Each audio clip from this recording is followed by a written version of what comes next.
gonna be today. It's just gonna be so my last live stream that I did, I implemented doing I did a bit of a podcast test on my last Genshin live stream, if people were still there. So how about I try to do like my own take of it and maybe just give you guys probably my personal insight, or maybe just doing the actual like podcasting itself, because there's probably like a lot of things I could talk about. So there's not really much I'm going to be able to do, but at least on the bright side, we're going to be able to, you know, maybe, how do I say it? It's going to be easy for me to try to get any value, or just give it a good go, I guess. Actually, hold on, real quick. Yeah.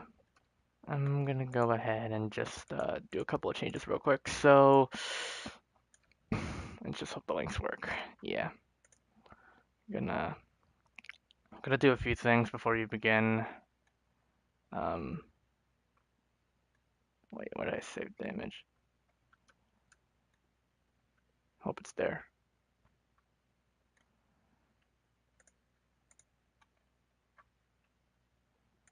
Did I even download this?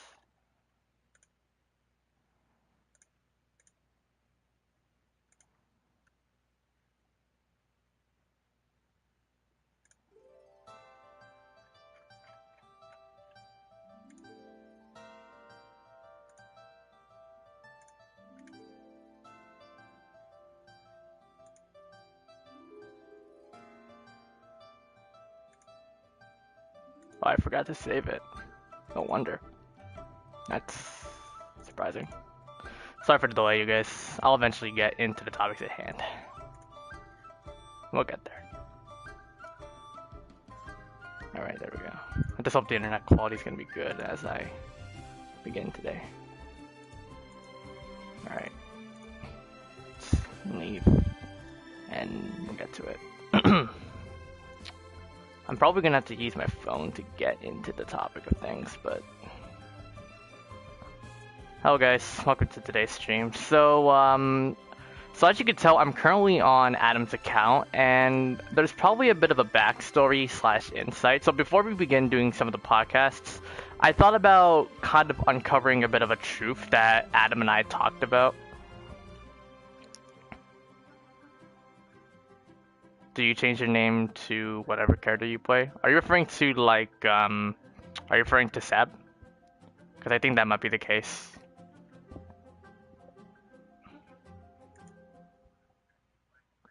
Oh, you play Party Citron now? Probably neglecting your Party Brains stuff, apparently, so.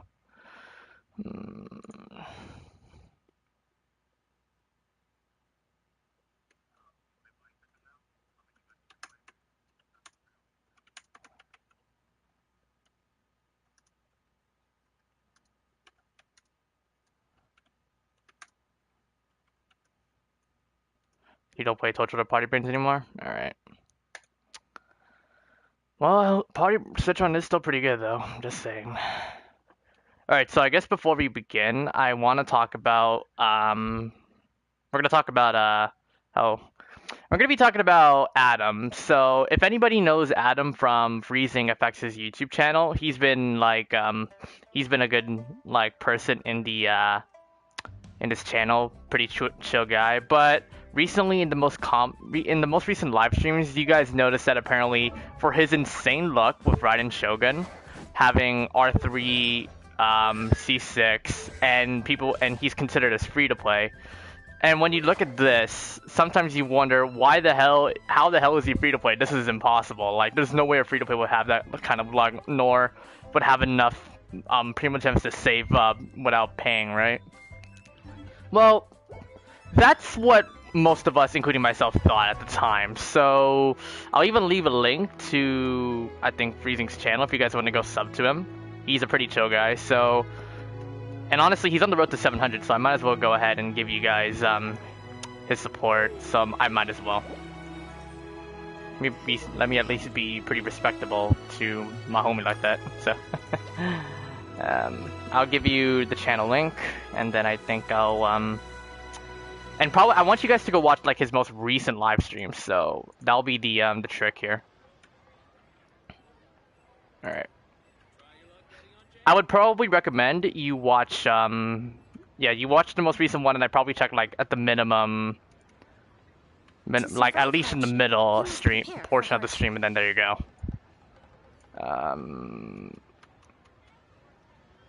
There. This might be a weird way to do it.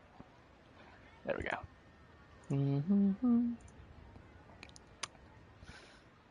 What's up, Matt? I hope you know people that spend thousands of dollars can look free to play after the reset. Hey, what's up? What's up, Mobius and Clayton? How you doing? So, yeah, well, I mean, I guess, you know, sometimes free-to-plays can be deceiving, or pay-to-wins or something, you know what I mean? So, I recently talked to Adam, I think, yesterday. Let me see if I can get the message group for him. I don't think our messages were saved because, crap, what's it called? Yeah, so I recently talked about Adam. Unfortunately, yeah, because of the messages we typed at the time, I wasn't able to show this on stream. But don't worry, I have the clip saved. So I'm doing good, thank you. I have the clip saved. So if you guys want me to upload the clip of like me and Adam talking about like the truth about his wishes, you guys can let me know, and then I'll upload it through Share Factory. So about Adam. So for the most part, Adam has been free to play as what people consider, but after Freezing's recent streams and his ridiculous luck, like on the short that I made, him getting C6 when he showcased it like a long time ago when I last forgot about it, so people have been really suspicious of him. Like Zero, you've been suspicious, Rem's also suspicious, Yoshi was extremely suspicious, same thing for Freezing. I was 50% suspicious and just convinced that he is free to play, but I talked to Adam about it. So apparently let's just say it's not him it's not his intention that he got C6 Raiden, and it's not his intention that he was able to get it that easily. So for the most part, he's been free to play, but let's just say a certain somebody, and I mean a certain friend of his, kind of basically jumped the gun and made sure he got Raiden and did a test on it. In other words, a friend literally forced his account to be pay to win, as people would say. But technically, for the most part, he's been free to play. But because of his friend's influence, it's kind of a bit of a mixed bag. So you could think he's technically pay to win because his friend literally spent like I don't freaking know how much dollars he spent into the game to help him get his Raiden Shogun to C6 and getting engulfing lightning in extreme amounts of pulls. But it's kind of obvious that his friend literally wanted to get him the Raiden Shogun, and then apparently that happened. So if you want me to upload the clip, I have it saved on my PS4. If you guys want me to upload it, just let me know in the chat, and then I will happily do so. So to sum it off, you can blame Adam's friend for literally making him pay to win while also hiding the facade of him being free to play. And he's been playing, and he's being really generous. He's being really genuine that he's been free to play for the longest time before his friend literally paid up so much money on him. So you guys are technically a bit of a mixed bag and thinking like, oh, he's pay to win, oh, he's free to play, he's still free to play. It's I guess we all have an opinion. I'm kind of 50-50 mixed on that. His friend literally did all of this for him. Like heck, like I'm not free to play, and I'm not yeah. Adam's logic is he's still. Oh, since you spent someone else's money by Adam's logic, you're still free to play. So I get, so here's the thing. Yeah, I guess that's the case. But for me, I used my own money to buy like the battle pass and Welkin. So technically, I'm no longer free to play, and that's the genuine truth. Like I didn't use any of my family's credit card. I didn't use any like friends' money that they wanted me to. So I can admit that I'm not free to play. I'm technically like a light spender, which I can attest to that. I think I bought like the battle pass. I think I bought the battle pass twice. I bought Welcome twice as well. So yeah. Sometimes whenever I spend my money, I want to like use it to buy add-ons and stuff. Genshin's no exception. So I can just admit the truth, and I really could care less if I'm gonna be hated about it. Like heck, you can if you want to spend money, go ahead, but try not to make it like a bit of an actual habit, you know? So, for all the people who kind of hated on Adam, like most of us back in freezing streams when this happened, I kind of felt we kind of felt pretty bad for him, and also we kind of pressured him to the point where he literally just feels completely embarrassed and ashamed of himself. So technically, despite him kind of hiding the truth, we're also still at fault for literally forcing him to do this. Heck, like I kind of played a part in it, and I ain't gonna deny that. We all did. Like Remy, you, Freezing, Yoshi, Star Fury, we all like pressured him to the point where he really doesn't feel uncomfortable. All right, take care. Someone who plays our age, have fun. Yeah, you spent almost $200. I think I spent like around roughly like over maybe. I think I spent around like around $50 so far on this game. Like 2 battle passes, 2 welkins. That's pretty much it. Including tax. So, there's nothing really, yeah, if money is spent on your account, exactly. But, yeah, that was, like, my own money, and I didn't even have a credit card. I literally just, like, went to the store to buy the credit cards with my own money, and I think my family paid the money for the credit cards, and I paid them back with my own money, so, yeah. Technically, I'm technically the one that paid for the, you know, for these add-ons, so I really can't rebuttal that I'm not free to play anymore, and I'm just a light spender. There's nothing really wrong with being that anyway. But yeah. So if you're still on the stream and you're hearing this, we're very sorry that we kind of pressured you. You're a pretty good person. You're a pretty good person overall. But like, maybe just if you were thinking about attesting to the truth, we kind of technically already did for you, buddy. If you're currently watching it right now, if not, and you came in late, I would probably recommend you rewind the stream because we talked about it like pretty much right now. So yeah, greetings Speckles, welcome to the stream. I hope you guys are all doing good today. It's currently evening for me right now, and hope you guys are all doing good. Your name is Taz? Alright, hello Taz. Well, there's not really much for me to do. I can already do a 10 pull if I wanted to, but I'm gonna save it for Ayato. That's coming in, I think, 3 to 4 days. Yeah, I guess 5 technically.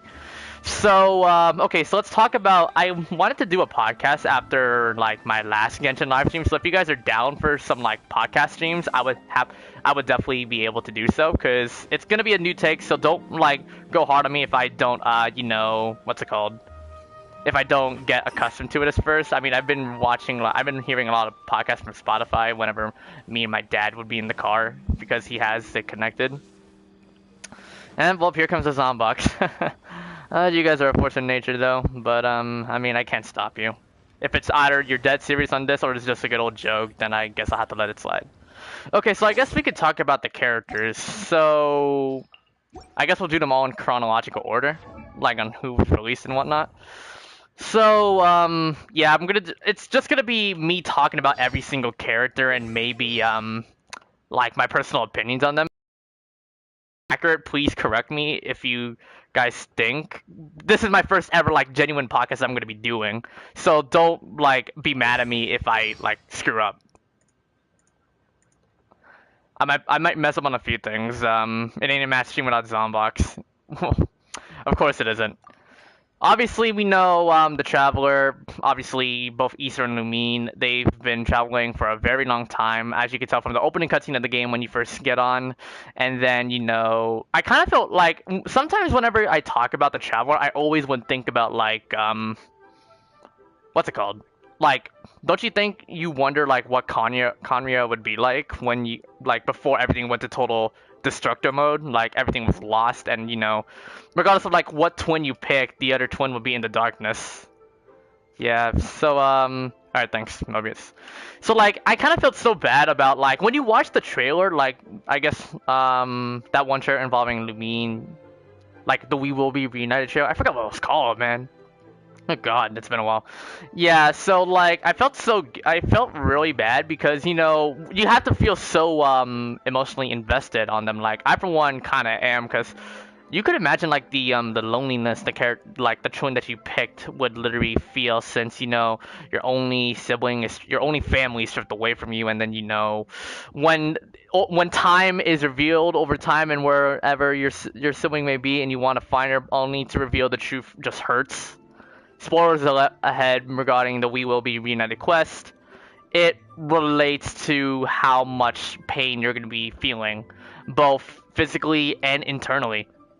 So like when I talk about Aether and Lumine, I can imagine like, and I guess in Aether's case, Aether would be like the big brother, and I guess and like he would feel so genuine, or like with his reactions, and then you have Lumine being the more serious one, because like whenever you hear Sarah talk as Lumine during that quest, you can just imagine like she's been through a lot, and she's been through so much shit that you can imagine how much pain she felt when she uncovered the truth way like 500 years before Aether even bothered to wake up and welcomed himself to Teyvat. So like to the point where you think that they have not felt so much pain, then it's genuine that you could see that they've been through a lot. And I probably am a bit of a broken record for saying that, but I can just say that non-stop and it will still be relatable. And I can just ignore like all the community posts about like what they will portray Aether and Lumine as, but it's just, if you talk about the serious stuff, then you literally have no right to make fun of it. Like not even like complaining about either if an account's free to play or pay to win, complaining about Zomux if either you use it or you don't use it, or you complain about like who you ship or who's meta, or you rant about like if a character's bad or not. You have to like be serious about what they really mean, or like what their true journey and intentions are. So yeah, so obviously Aether and Lumine, regardless of what twin you picked, they have a really cute and genuine side, and personally I think I like Aether's personality slightly more than Lumine's, in my personal opinion, because I feel like Aether sounds so, he's like the big brother, and like he's actually like a caring like sibling in some regard. Like even if you don't pick him and he becomes the Abyss, then he's still kind of genuine with his reactions and whatnot, because to the point where you literally want to listen to what he says. He's just a lovable person, and like when you hear him talk, it's just that he's really you can just listen to him. You got C1 right and you don't know what it does? Nice. Mondstadt has so many windmills, doesn't it? Well, the city is built above water, so it probably relies on the windmills to draw the water upwards. That's correct. The winds blow through Mondstadt all year, so this supply of water is very stable. Also, the windmills are what they call visible winds, and wind chimes are called the audible winds. Paimon guesses they can be thought of as mascots and prayers to the animal Archon for protection. Ah, mascots. So, like you then, Paimon. No, not at all! They're made of wood, and you can't eat them in an emergency either, because all you'll do is grind your teeth down. I don't know what to say to that.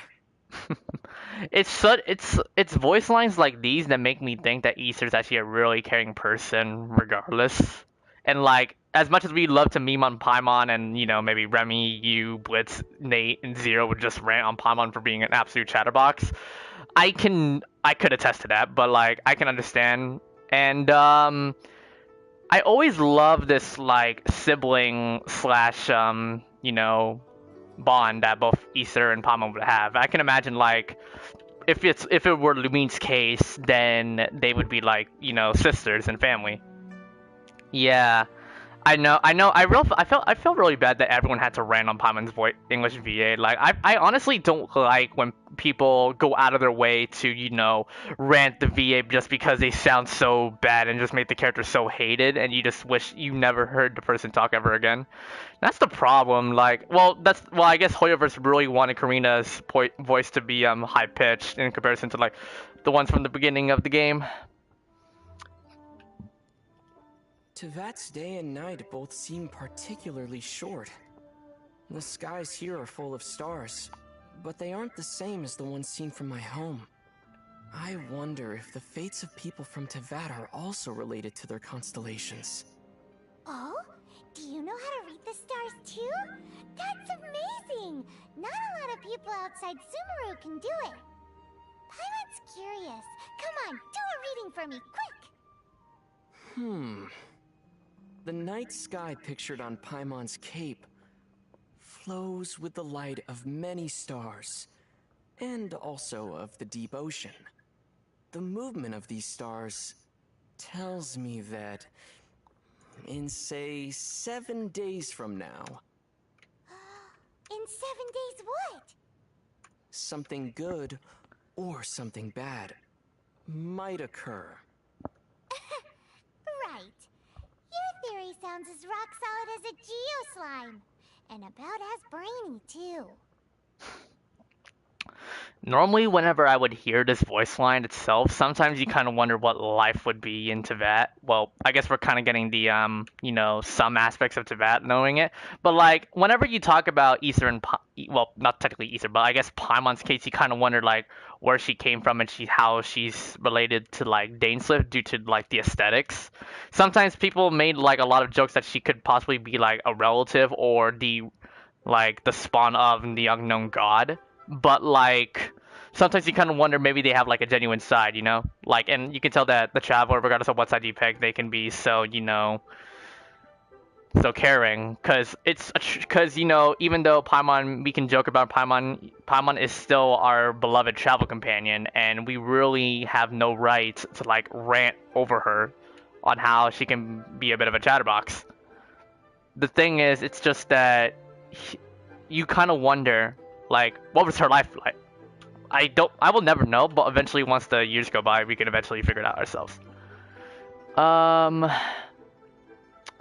So I guess that's pretty much most I can talk about, like, the Traveler. So obviously the Traveler itself is a really unique character because he's the only character in the game that can take control of any element and, like, can multitask at, once. I wanted to get Ayata, but Yelan is making me think twice. Well, that's pretty true, yeah. I've already seen most of the Yelan stuff on YouTube, but, like, I guess some bits of leaks. So, in some regards, I guess Traveler's a really unique take. Every single character is really into the Traveler. So, like, the Traveler can be described as a, like, a good, friend to talk to, regardless of, like, how difficult your life may be. Some of my favorite dialogues will probably involve, the Traveler talking to Xiangling, to the Raiden Shogun, to Kokomi, to Keqing, and probably a lot of people and also probably Ayaka too. Like, it's just how caring the Traveler is that makes him so lovable. Regardless if you pick either Aether or Lumine, because both of them are equally as, as lovable as people say in comparison to, like, the other characters' popularity, such as, like, Raiden Shogun or Kamisato Ayaka or Keitahara Kazuha or even Morax himself, Xiangling, right? It's just like people would always look as a character based on how extremely good and how stylish they be. Sometimes they don't, like, get into the backstory until, like, they uncover more and more of the story. Hello, Jordan. Welcome to the stream. Honestly, I feel like people kind of overlook Traveler most of the time. Like, I've seen, like, I guess Blab is, like, the only YouTuber that I know that basically makes Traveler work so well. Just what will we come across this time? It's like, whenever you hear Zach say that line, sometimes you kind of wonder, like, how his journey is going to continue. And I would always be invested in, like, how his adventures will continue. So, like, this is where 2.6 comes in, where the next chapter of the arc of the story quest coming out involving Dainsliff is going to be really exciting for me because I feel like we're going to be uncovering more deeper lore since the chasm is going to be explorable for us. And to the fact that we're going to uncover deeper mysteries about Konya's destruction and maybe the whereabouts of what's going to be coming up next in the storyline. Because after, ever since Lumine, since I'm playing as Aether, Lumine joined the Abyss Order, and then it broke to the Traveler so bad to the point he felt so extremely, like, sad, to the point where, like, even if he helps, like, all of his other, like, comrades, like Xiangling, Keqing, Ayaka, anybody else he can name of, it's not gonna matter because he has this internal sadness that's never gonna go away until he understands the truth. And he's just not knowing the truth because the Abyss Traveler is like, in time, like, you will, like, yeah, home is where we are together, and, like, I've traveled the world once, and once you will know the purpose of this world, or something like that. So obviously, Traveler, I felt so bad for Traveler, but honestly, I can always sympathize him because he is still the MC, and honestly, there will be times where he will actually have his shining moment, and he will be like maybe like the main hero of the story, and then everyone's just gonna be there to assist him. Like he could get like all of his powers back and take down the Abyss Order to try to, I don't know, save Tava while also beating some sense into Lumine. Like even though her troops may be like absolute, it's not greater to like the truth of why this world means so much, you know? That's, well, then again, we can all predict since the game is going to be lasting for over 10 plus years, but if you want my personal take, I kind of wonder, like, I would always say that once the Traveler gets all 7 elements and every single like region in Teyvat is literally indebted to his favor, and once like, you know, the Abyss is starting to make their move to really exploit the truth to the world and to their civilization, I can just imagine Aesir being like, or Lumine, regardless of what side you pick, like, listen, my dear brother slash sister, I know what you're doing and I understand. I now uncover the truth that you've wanted me to see and realize. The destruction of Konya is their fault, and I'm very sorry for that. 500 years really took a massive toll to us.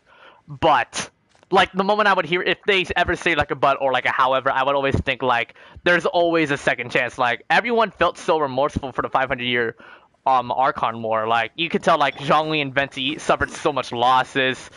Like, Raiden's attorney has been locked out. She lost Makoto, and her region has been extremely damaged ever since. We can just imagine like what Sumer's going to be, since it's considered to be the next region we're going to be going to. So obviously you can imagine like how much pain and suffering they all have to bend, but you know, but you know the saying, scars and wounds will heal, but you're never going to forget the pain. And honestly, I can imagine like the Abyss Traveler will never forget the pain that she felt, or he felt, when, like, if you recall like watching the trailer involving like Communist destruction and Lumine watching the Traveler, like, then you would probably understand. But like, of course, she really couldn't bear to know to like expose the truth to him, especially like, you know, once every single region is aware about this. I don't know if like, well, I'm not gonna implement fanfics into this because they're not canon. But I remember reading one from AO3 involving like an Aesir and coaching ship as well. But like, what really stood me out was how Aesir went to battle the Abyss Herald after knowing the truth of, you know, Lumine being the leader of the Abyss Order. Keqing, you know, finding her, and she's absolutely worried and also extremely sad that the truth about Aesir's sibling has been revealed, and she kind of wondered how is she able to like help Trevor no matter what. Because honestly, you know, it's really hard to refill that void of a lost sibling to somebody that you've been so, you know, you can always rely on, right?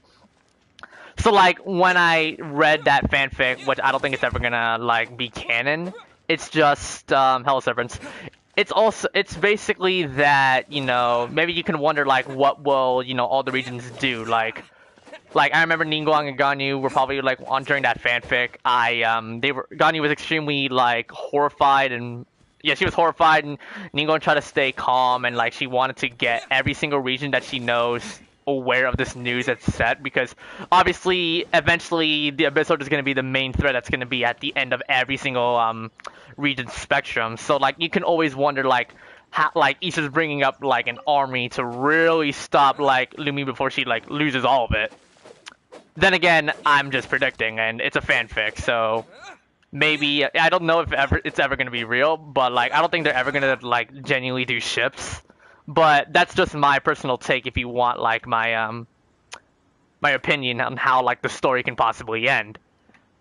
But then again, it's anime. This game is anime, so sometimes there will be some isekai or anime power-up moment that we can all assume. But heck, we just gotta have to wait until the game's storyline can get anywhere deeper.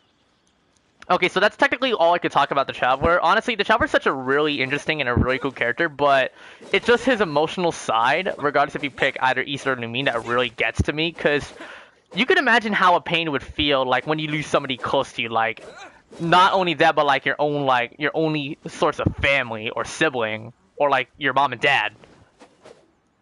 Heck, like, I can imagine because I remember like my mom and dad like a long time ago they've been into a bit of a car accident and I almost like my sister was completely horrified and I thought they were about to die because apparently it was a head-on collision and I was like I knew I was about to like internally cry because if they die what the heck is gonna happen to us now? We're gonna have to really like do everything ourselves and we're gonna be extremely sad. Don't worry, they're still alive and they're already fine.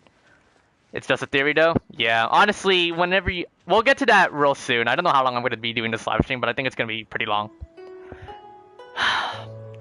I can relate to Traveler so bad, but, like, I always have a tendency to, like, always...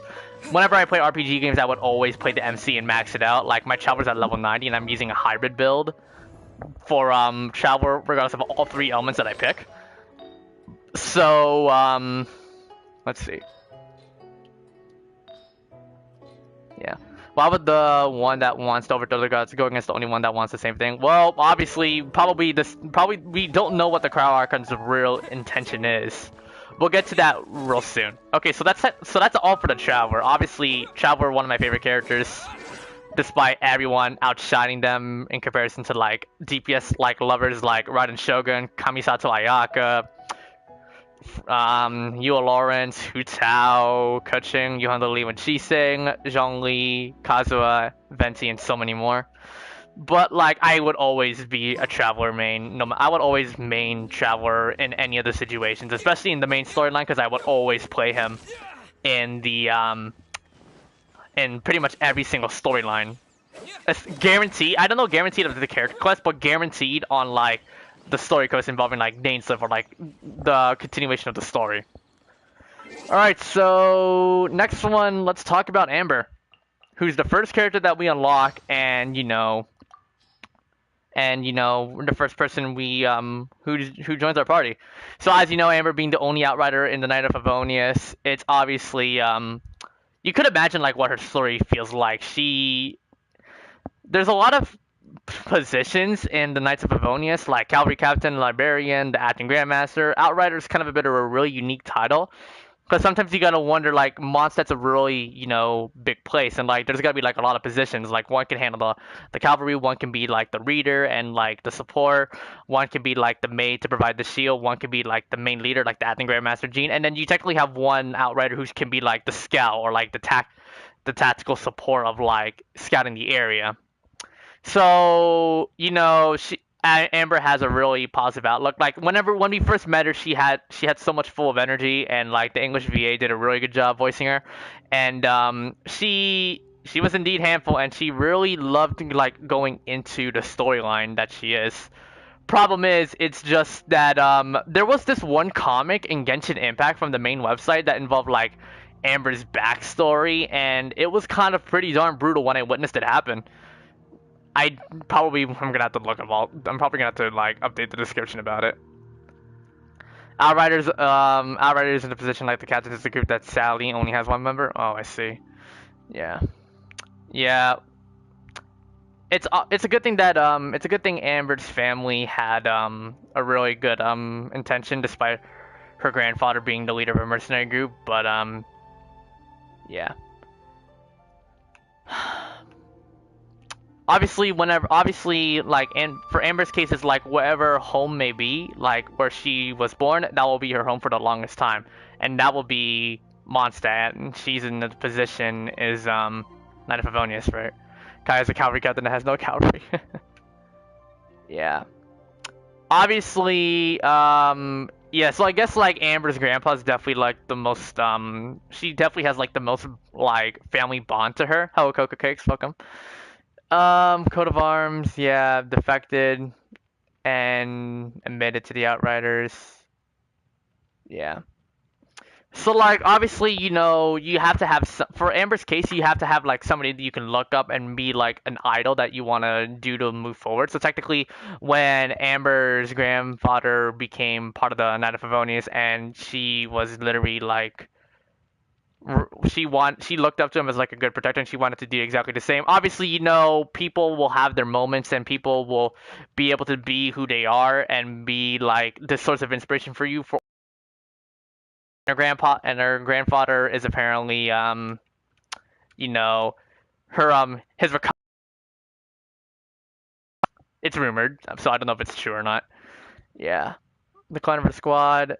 She experienced true loss and disappointment for the first time in her life. It's kind of the thing about Amber that makes me actually respect her is just like how the fact that you literally can be so carefree only to have one really like low blow or slash punch to the gut moment that makes you transform and do a complete 180 of your personality and become a really different person after that, while also keeping that internal part of you to like make sure you don't go rogue or something like that. That's the thing about Amber that really like interests me, because when as a kid, sometimes it's hard to like grow up and like be mature because you would always be so carefree.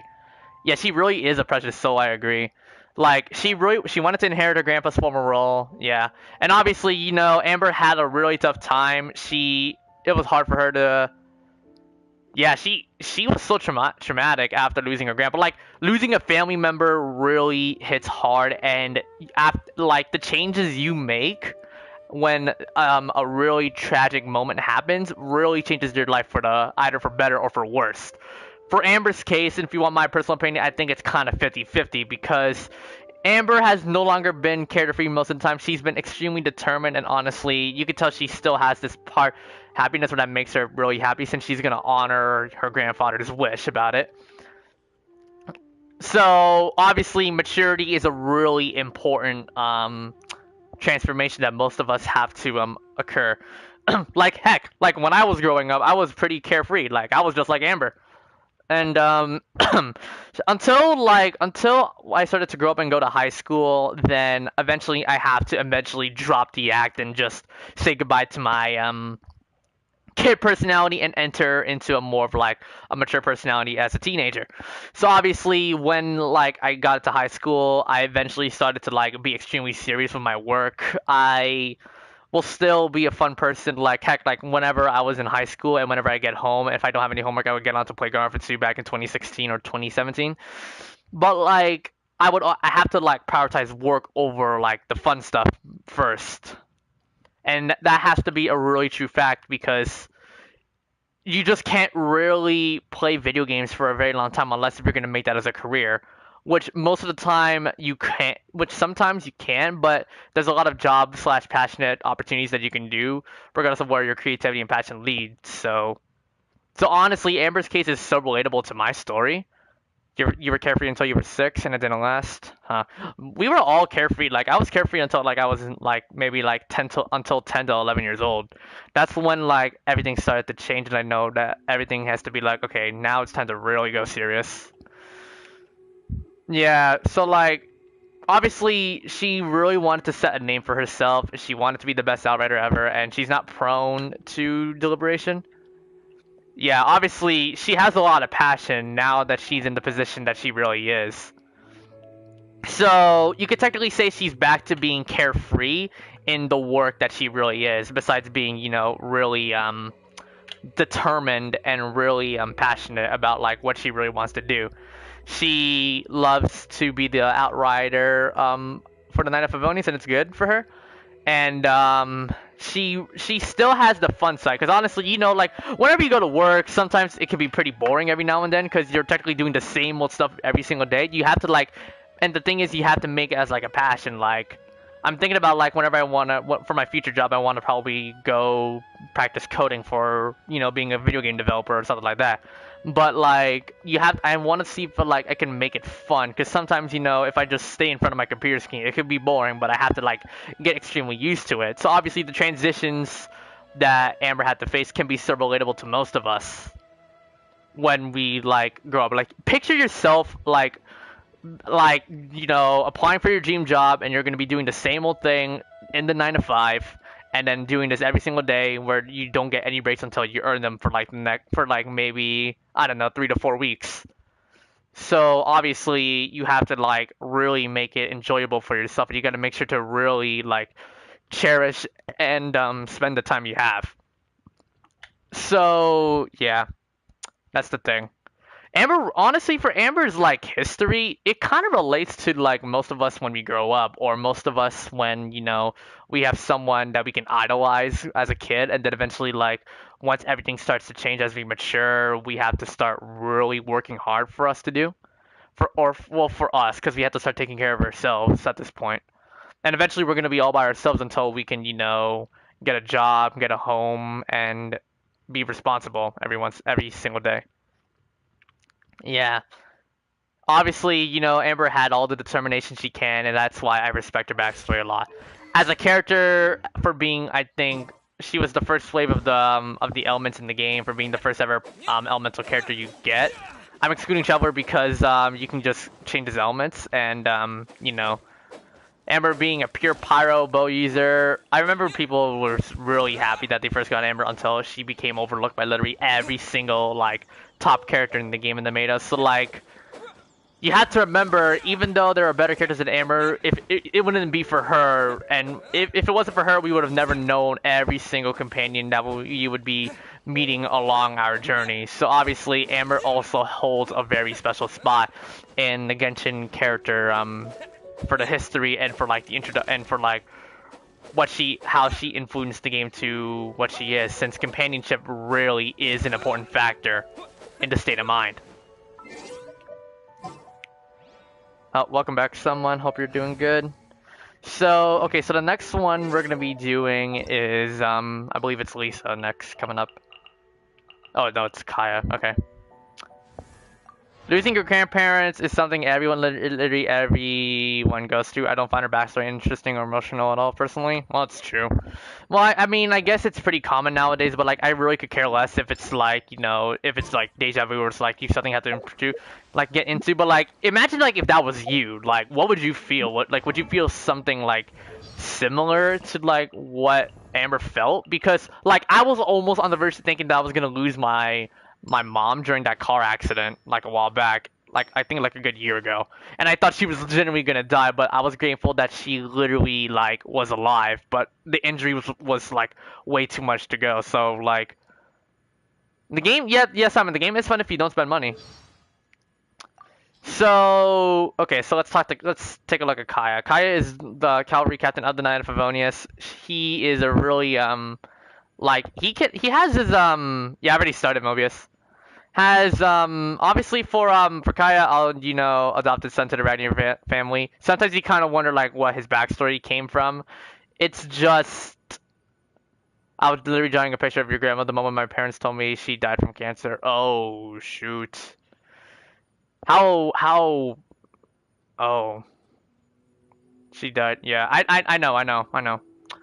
It kind of sucks too when like you wanted to like I can just imagine like Rem, I can just imagine like you wanted to give your picture of your grandma to her, and then she would be so proud of her grandson, which is you, of this beautiful picture of her. But then like it's kind of unfortunate that you were unable to give her the photo, to give her this memory of you before the cancer really took her life away, which sucks. So obviously it's painful. Like losing someone close to you is like a massive like bullet to the heart. Like that's not even something like Zombox can heal or fix yourself with. Like this is like serious stuff here. Honestly, if I were Rem, I would be really sad, but I know like if I have to remember my memories of like, like my grandma, then she would just give me this one smile, and she would be like, just be yourself and don't be bound to the past most of the time, or like I will always remember you no matter what. And honestly, the thing is, I always say this to myself every single time whenever somebody dies, like somebody that close to you died. Don't say that they're dead. Just say that they're alive, and just put your hand in your heart and say that they're alive and here. Like their memory is going to live on. You will never forget you. They will never forget you for as long as you never forget them. You took it better than most. Well, obviously, your grandmother must be your well, obviously, your mom and dad and your other siblings will be pretty sad because your grandmother literally like raised either your mother or your father as their child. I don't know most of the but I know like grandparents are the ones that like nurtured their kids. That would be your mom and dad. it's good that you're able to take it and you're not going to be emotionally broken down. So that's a good sign. So for Kaeya, okay, let's go back to Kaeya's backstory. So Kaeya's obviously, we kind of wonder like his main signature like appearance is definitely like his eye patch, because sometimes you wonder like how the hell did he get an eye patch, and are there people that are literally like genuine like relatives or like family members to Kaeya, because he was adopted to the Ragnarvir family, but like I don't think they kind of share any of the same traits. Heck, like his adopted brother Diluc could be like one exception because they're completely opposites of each other. But like the thing about Kai is that he really has his own intentions, but on the good side is that he doesn't let it like take over his mind, because he is indeed like he can be a pretty crazy gossiper, but like he is like he could be considered like as this undercover agent that he has his good, but he has really good intentions on himself. Hunters and bandits are often him, yeah. It's kind of good that Kyle is able to like take down, like he's able to like make the bad guys think otherwise. I'm like trying to double cross him. So like he's definitely this person, like for as long as you get like his good trust, which is what the Traveler did, you're technically on the safe side, because no matter what, he will definitely be able to like, I don't want to say like he smooth talks, but I'll say it anyway. He literally smooth talks his way to make sure you're like any of his like closest like companions, like co-workers or even friends, like they make sure that they're safe. You really don't care about his personality, like as if I really don't mind his personality. I think it's okay. Justice is not an absolute principle, but the result of striking that fine balance between striking and strategy. As for the details on how it's done, don't worry yourself too much about that.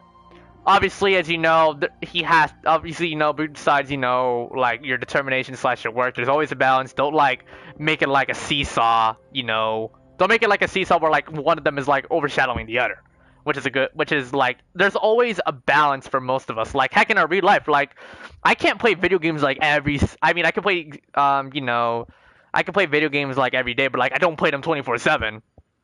Like I still have to do like my university work, so like obviously like don't worry too much about like how much you're gonna do, for as long as you're able to like control yourself and make sure you can be a good person and how you're gonna be trustworthy, both to yourself and probably to people when you talk to.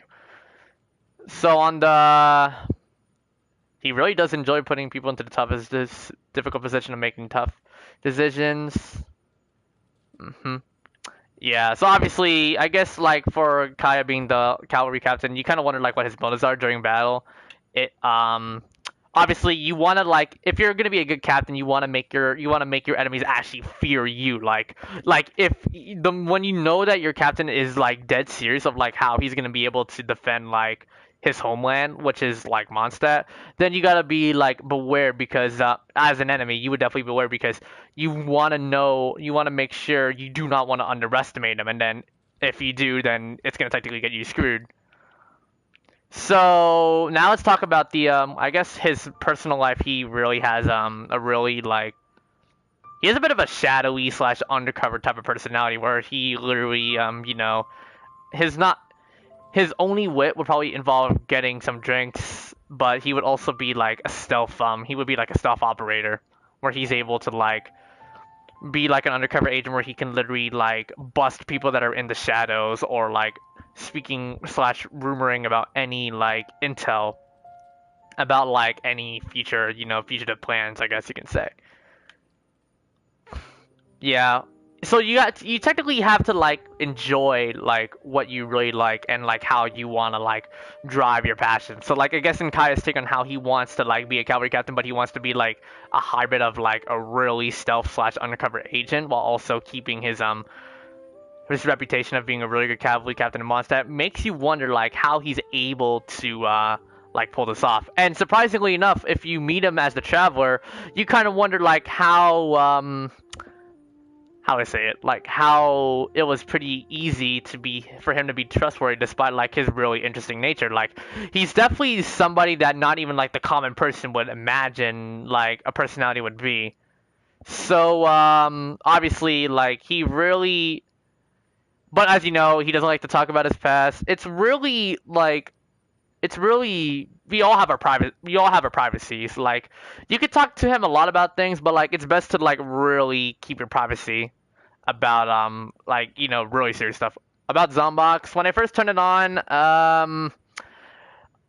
I had like a bit of a headache over with REM, but just like REM, but because I was already used to like what's it called? Like since I was already used to blasting a lot of music to my face because I was like wearing earphones slash headphones all the time, I kind of got used to it because like when I wore headphones and I listened to like my favorite songs, they kind of sound like subwoofers, which is something similar to what Zombox would do if you play like Plants vs Zombies Garden for 2. So in some cases I did get a headache, but it was not like a really bad one. So I was able to like immediately get used to it when I first got like into Zombox in Garden Warfare 2. Anyway. Oh, I sound like Naruto. Sorry. Anyway, so obviously, yes, Kaeya and Diluc have really different personalities, and you kind of wonder like keep it on for a couple days and it'll sound weird taking off, you get used to it, yeah. So obviously, Duke and Kai are definitely two opposite sides of the same coin, one representing ice and the other fire. Obviously, and of course the personalities are extremely different, but the one thing that makes that makes them good is that even though that they're, they're like I guess foster brothers, they're still pretty good they have a good relationship to each other even though Duke doesn't want to admit it. Kind of like Cinder or something like that. Obviously, but oh yes, regarding their father's death. I remember reading this in the comic from the main website. Like when their father died by I think a couple of delusions, it was kind of hard for like Duke and Kai to take it in because a father that died in his own pool of blood is something that's really screwed up. And of course, it literally is the branching point. Like, this is genuinely the branching point. Because, like, look at the final line. All while their father lay dead in a pool of his own blood, it was that night that the two sons' paths diverged. Obviously, both Kai and Duke definitely had, like, now, after the death, it really separated them to the point where, like, even if they cross paths, they're never going to be on even ground most of the time. Which kind of sucks. So, like, it's kind of really bad how, like, especially, like, whenever your, like, father dies in a brutal way, and it will give you, like, this one gruesome scene that you're never gonna forget, even in a younger age, that's when everything immediately changes. There actually is a difference with Zombox and High, Serpents. I knew the difference since I had speakers. Kaeya, yeah, raining heavily in the night. Crepus apparently wielded the power of a delusion to set his father free. Yeah. So obviously, the different. I guess when we talk about Kai's backstory about the vision, the difference we get introduced to delusions, and obviously, as you know, a delusion is definitely like the inverse counterpart of a vision. It basically gives you power, but it will pay you a price. But if you use a vision, it relies on like I guess your deepest desires and your courage, and then it will glow brightly for you to drive like whatever your destiny takes you. So obviously, I guess Connie and Mondstadt went to war. Oh yeah, regarding it's kind of a bit of a questioning life for Kaeya's take because you have to technically pick a side. Like you can't be neutral almost all the time. You have to like pick a side and see like which one will give you the correct value and also you blast those tombs and clan match bodies. Oh yeah, that's true. Oh really, Ukno? Okay. Anyway, what is it? Yeah. All right, back to where I was at. He anticipated new Sander. Yeah. Oh man, honestly, when I first read this line, he had anticipated Yu's anger, and after Kai finally came clean. I can just imagine Dante and Virgil being literally the exact equivalent to both Duke and Kaeya, but except I think who would I describe? Would I describe Duke as Virgil though, despite the red hair? Yeah. I really wonder, like, since they both battled from reading this line. No, I'm not going on a rant, Drifty. I'm just technically doing a bit of a podcast of me talking about like every character's history and like how it can be like, and also like, I'm just talking about the character's history, Drifty. I'm not ranting about it. And honestly, I have good thoughts for every single character in the story. Oh, lag. Is it really lagging right now? Oops. How bad is the internet? Okay, a bit of a really ridiculous lag spike there. Sorry about that. You're not diary though? Oh. The heck are you then?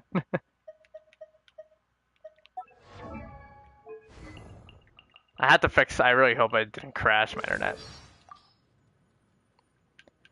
Yeah. So obviously I guess Kaeya's backstory, he's technically a bit of a two-sider regarding Diluc and also like his side on how he does his position for his cavalry captain and his ambitions. But on the bright side, he's able to be at least be a really good caring person. Ever since like once the traveler first met him on the when he did your first ever like wind glider mission of this game, you kind of wonder like even though like even his like twisted and his dark side, he's able to like control it to the point where it can actually be like a good source of protection for you. Don't worry, Drifty, I will. So I think the next one is Lisa's backstory. So the librarian of the Knights of Favonius, she is apparently the most highly educated and has been the most talented sorceress to study in the Sumeru Academia. So honestly, you kind of wonder. Sometimes you kind of wonder about Lisa's backstory of like how she literally pulls this off. Cause we don't know Sumeru yet. Like we don't know the region, but we know it's the. I think correct me if I'm wrong, but isn't like Sumeru like the place of like knowledge or something like that, like the region of knowledge? Cause Sumeru. So Mondstadt's the city of freedom. Liwa's the city of contracts. Inazuma's the city of eternity, and I think Sumeru might be the city of knowledge. I think that might be correct. Someone correct me if I might be wrong, or am I spot on? So obviously, as a librarian, and so obviously, you know, I've met like a lot of librarians while I was growing up during the schools that I attended. They were pretty good people and pretty calm. Obviously, you know, his books. There's like way too many books. It's just kind of boring. But like if you're really like into reading, then it's really good. Anyway, so we're gonna be referring to Lisa as like one of the best librarians by far, but like the one thing that kind of, you know, that she literally makes us like all love for her is like, how is she able to keep that cute side of her, but also keep like a really dark side of her?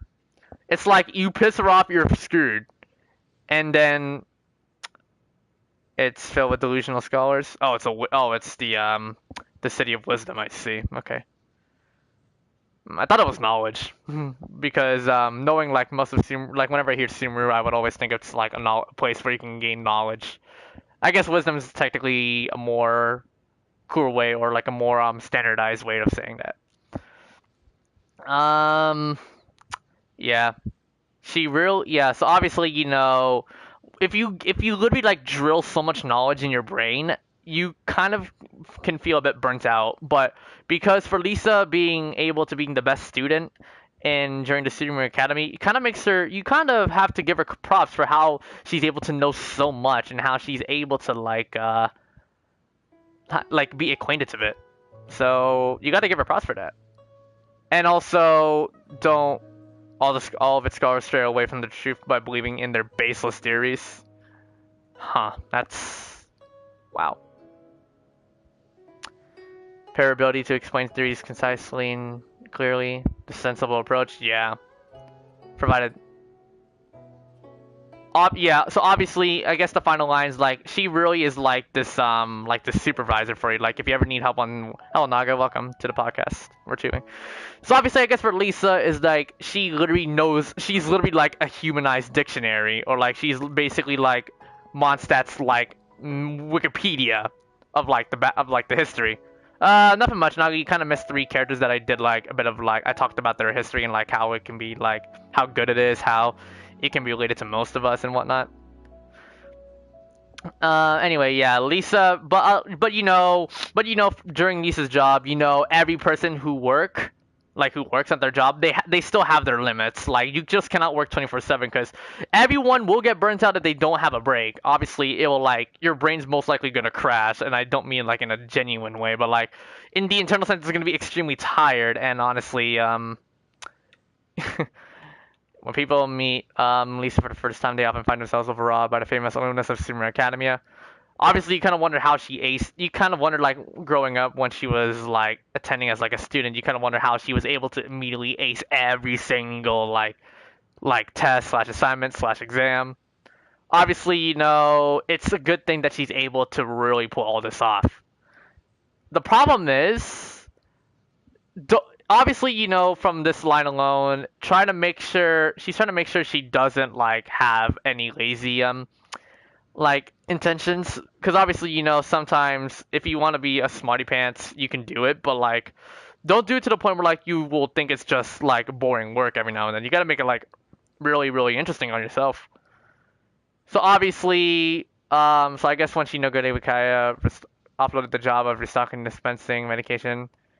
Yeah, so obviously Lisa just loved her job as a librarian and obviously managing books and other documents, because I guess people's work habits, they tend to work by themselves rather than working with a group. Like I guess when people are constructing buildings and whatnot. Like obviously I guess we all have our purposes. Like I guess like whenever Freezing does lives, whenever he plays Genshin, he just prefers to play co-op because I'm not co-op. He prefers to play solo because there's not really a lot of reason, like a lot of good like benefits most of the time in co-op, unless he wants to do it for fun. I'm kind of a mixed bag. So Grandmaster, referral, letters, yeah, handle. So I guess by looking at this storyline, she basically, thanks.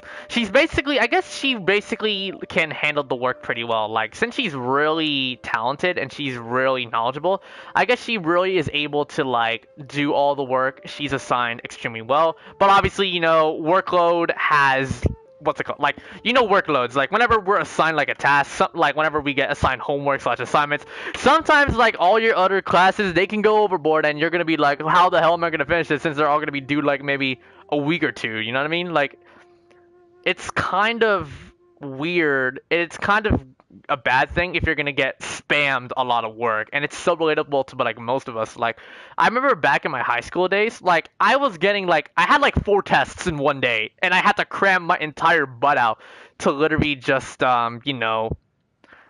literally just get all the knowledge to at least ace or just pass every single exam, because they were worth a good majority of my grade.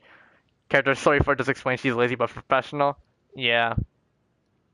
Obviously, it's just like it's technically, I don't know if it's considered child's play for her, but obviously she really has she does love the job that she's assigned, but obviously workloads can really take a toll on her, and probably can take a toll on anybody if we ever have been into her position.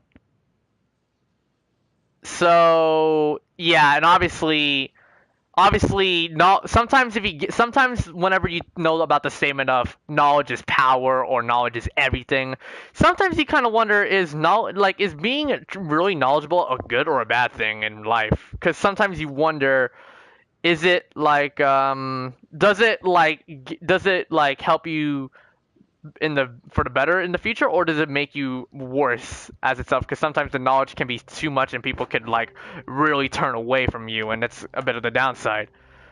Like you have to really like she has always stopped short of taking things too seriously. Obviously don't take things too seriously. Just take it seriously, but like don't take it too seriously.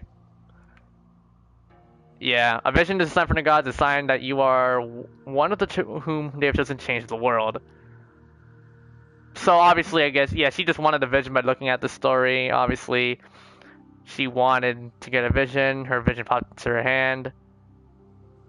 Coming the truth, yeah. So I guess, like, once she got a vision, then her knowledge decided to like, increase, and she wanted to uncover, like, the truth about it. So obviously, there's gonna be way more knowledge, like, that's, like, beyond the reaches of our boundary. Like, way beyond the reaches. So I guess that's technically Lisa's story, but obviously as a librarian she does a really good job, and honestly, she is also extremely good in alchemy as well. Like she's really good in potions, she loves to read, she's pretty dedicated to her work despite her laziness. But like you just really cannot like make her mad. Like, don't make her mad, otherwise you're gonna extremely regret it. Especially if you play this game on Japanese VA, then you're technically screwed if you really turn her on or something like that. Okay, that sounded really weird out of context. Anyway.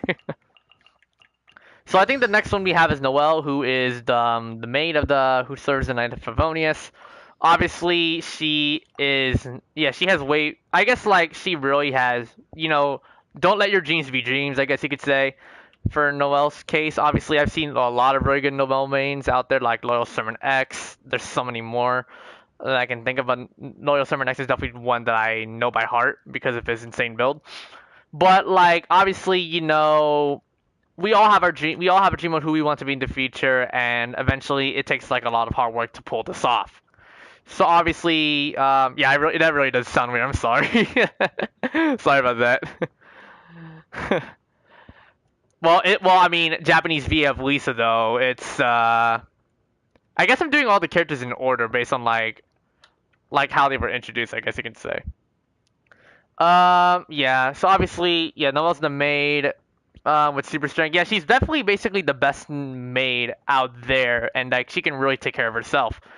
So obviously, as you know, for maids, if you ever had like maids in your house like that do most of the work, obviously they basically would be like they don't neglect their duty to like really make life easier for the people like that. I guess they put her in, right? Like if you're gonna be the maid to help someone else's family and you want to make sure everything's in tip-top shape, then yeah, from bottom to top of the archive, yeah, that's the order that I'm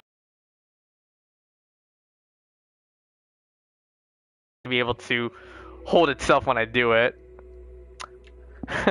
So obviously, as you know, as a maid's task, it's pretty simple. Like, just helping others is definitely what maids do, and honestly, Noelle really takes that dedication extremely well. But obviously, sometimes if you take it too far, then I would say then people could immediately like use you, like they can use your kindness to their advantage, and it'll be really bad for herself.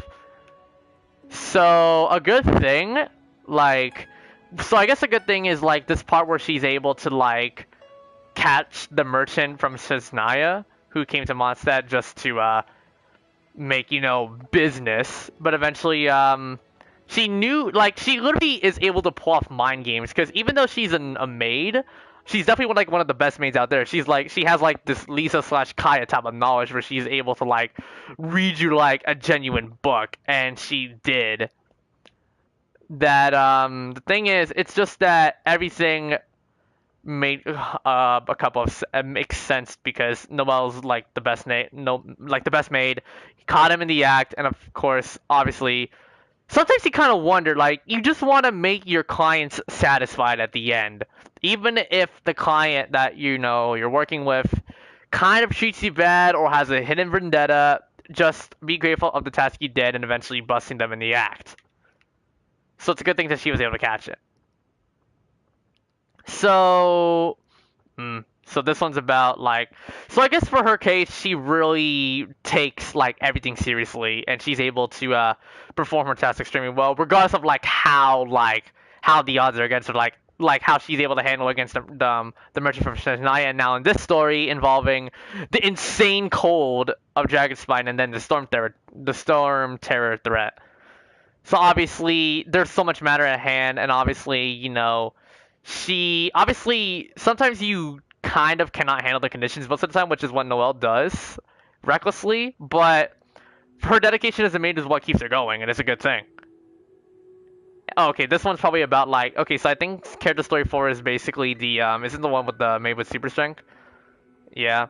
She's able to she's able to like really pull this off, where she's able to even though she may be her body is a bit petite, but she hides really good strength for her, probably because she has the Geovision, which is my assumption, but she really knows how to handle herself extremely well, and you kind of wonder, maybe she will be a Knight of Favonius one day, but a maid's, she could still be a maid, but also serve as a Knight of Favonius, maybe she could be a joint, she can joint roles together.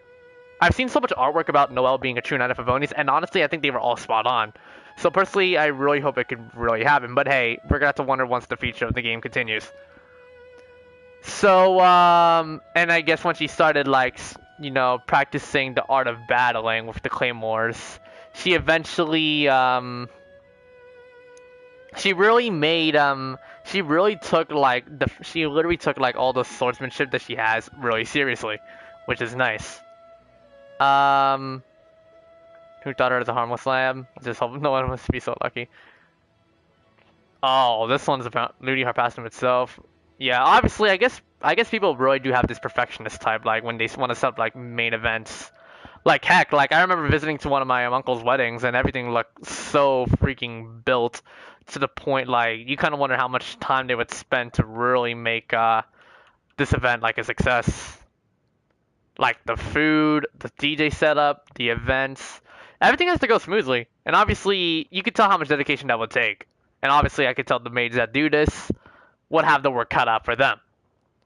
Noelle's a pretty good. Noelle has a really high always hold herself to a high standard, which is nice.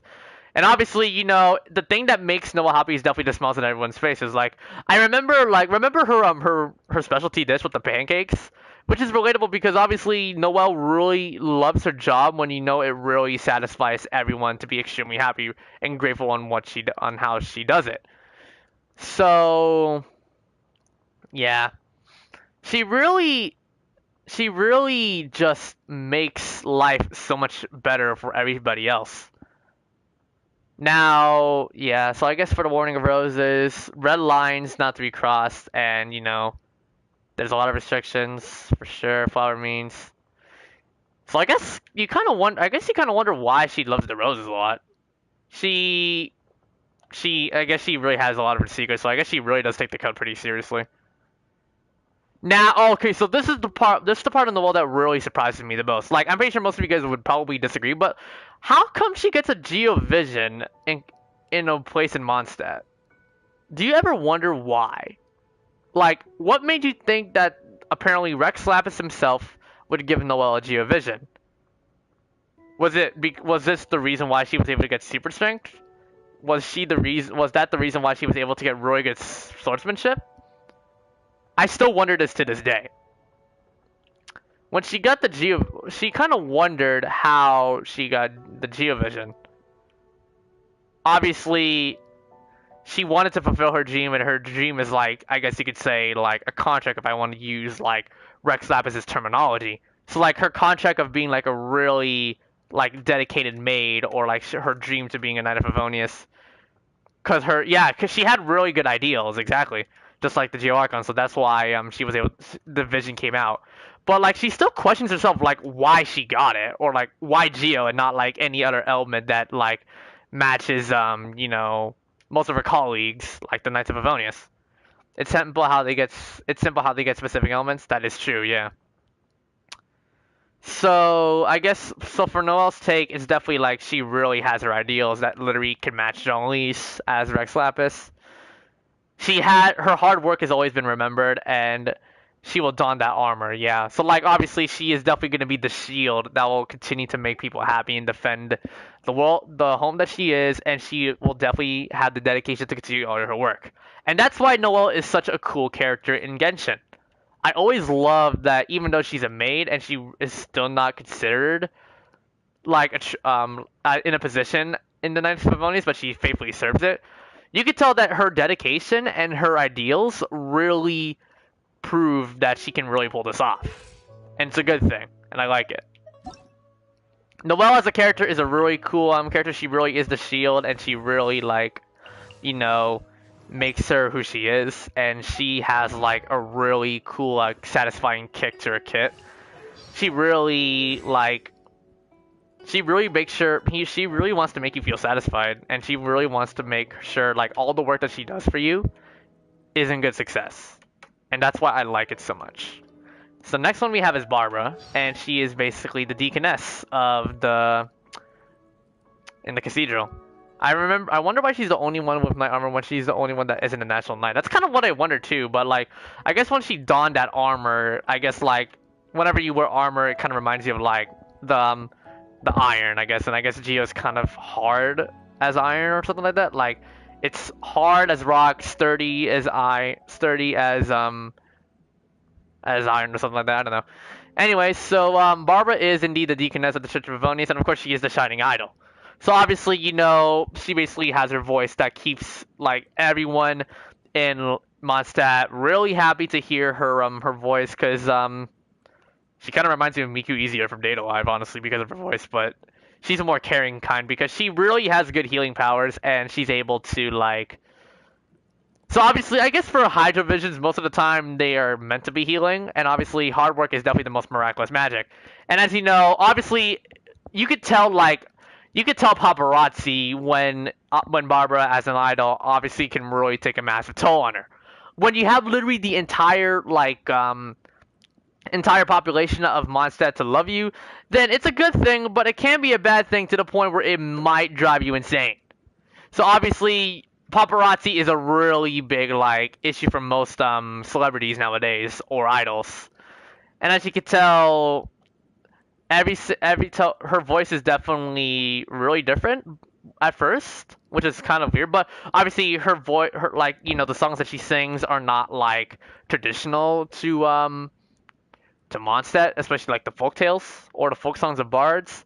But it's mostly about her songs of healing. She really cares for everybody else's safety and for their health. But it's a good thing that Mondstadt shared its and stayed true to reputation of being the city of freedom, while embrace the new while continuing to cherish the old. That's I always loved this line where as when you stay true to yourself, you would always accept the new stuff and continue to cherish the old. This could technically be related to mostly my story. I guess for Garden Warfare 2's sake, I always loved to cherish the old memories I had. So when I made that montage to celebrate my 200 subscribers, it was a good memory for me because I always want to remember how fun things were at the time, how I built up my journey to be who I am today. And then whenever there's something new that I want to do, I guess when clans came in, being part of ZL, then recovering, and then just being back to who I am. It's a good balance in life that makes you happy in life, you know what I mean? I guess that's probably relating to me and my Garden Warfare take, but obviously, sometimes that's what my dad would always tell me because of my music tastes. That's the problem for me on my music, because I always like to cherish the old more than just listening to new music every now and then. Yeah, I know. I always loved her when she was more enthusiastic, and she did. Yeah, I know. I loved Laura's voice before that change happened. It was a lot better that way. And she said it's so full of life too, until Mihoyo just didn't like it because she's meant to be more of a really caring person, but not too happy-go-lucky, I guess, if you want me to describe it that way. Yeah, okay, so I guess character story 2, it's definitely yeah, obviously yeah, so this is definitely an idol's block, that's what I like to call it. As an idol's duty, if you're a popular idol, you want to make your fans love you so much to the point you can feel so happy, but if the fans start driving you, there will be some pandemonium and some bits of paparazzi they'll question you what the heck you're gonna do next. That's what's gonna cause you to burn out, and it will lead you to being extremely tired, and you kind of wonder if all your efforts are in vain. So obviously when she really sang so hard to really make everyone feel happy, and honestly, the moment you lose your voice, everything turns down, honestly, and it's best if you don't. Oh man, characters. Okay, so yeah, Rem. Character story 3 really reminds me of the old voice line, the voice tone for Barbara before the change happened. Man, oh my god, I always loved this line. Yeah, oh, a bright and optimistic girl since she was young. She always bounces back. Yeah, it's so good. And her sister Jean is definitely the definition of success in all aspects. I mean, she is the acting grandmaster, but obviously, sisterly love and sisterhood always really bridges them together, which is a good thing. And honestly, hard work is indeed the most miraculous magic. Even for someone as optimistic as her, she found herself to be upset and down. It's basically a bit of a double-edged sword, which is a really important factor here to really ask about Barbara's life. for being an idol in Mondstadt, that's pretty hard work indeed. But like eventually, like once you have to handle the paparazzi and you gotta keep the smiles going, then that's when it starts to really take a toll on you. Barbara then became a really good healer, and she allowed herself to be depressed for 30 seconds since she never considered giving up. Yeah. Her desire really is so good for being a really caring healer. So obviously, I understand why, like, Barbara gets heard of the word "thank you" and how she was able to like care for everybody, like especially like the one cutscene in like at the end of the Fiend of All, and then once Signora took Venti's noses and you were blacked out, you could tell how much Barbara really cared for you. Like you can imagine like when someone close to you is on the verge of like just almost about to die or just suffered a big injury, you just want to make sure they're always okay at the very end. So obviously the greatest reward is to make sure everyone feels happy, and that is like a cure to end the depression or the block that she's been having about like her questioning if all her hard work pays off, right? Yeah, it's always the encouragement that keeps you going. Like when you make people happy and they encourage you to continue doing what you love, that's when you know you're gonna succeed in life. So that's one thing to say. She only allows herself to be depressed for 30 seconds. Yeah. So obviously, her ambition, it's kind of hard. Well, obviously, I guess there's a bit of a challenge between how Barbara and Jean can battle each other to see if she's going to be better than her sister in aspects. But for height, of course, Jean has Barbara beat. But yeah, she really has she really does have her take on how she really has her ambitions. And obviously, it's a good thing that Barbara really knows how to make the job that she does really, really enjoyable, and the end result is always going to be that rewarding, despite the harsh transitions that could happen. But being an idol can still give you paparazzi, but for as long as you're able to handle the pressure, then you should be fine. And obviously, she really cared about healing others, and she really wanted to make others feel good and just make them feel happy no matter what. When she sees somebody smile, when she sees somebody smile at her of her song, then it makes her smile as well. Cause she never wanted to abandon anybody. She cared so much about everyone, and of course her vision definitely occurred. Cause I think I don't know about the Hydro Archon. Is it like the one about healing or something like that? I really don't know about the region for the Hydro Archon. It's the hard part. It's definitely about healing, and obviously it's about like really staying true to your word, which is what Barbara does extremely well. Barbara being one of the best healers in the game for a very long time before Kokomi took her spot, before Kokomi and Chi took the spot. It's a good thing that she's able to do so much for you until everything started to change. She really is the caring younger sister as she is for the God of Justice.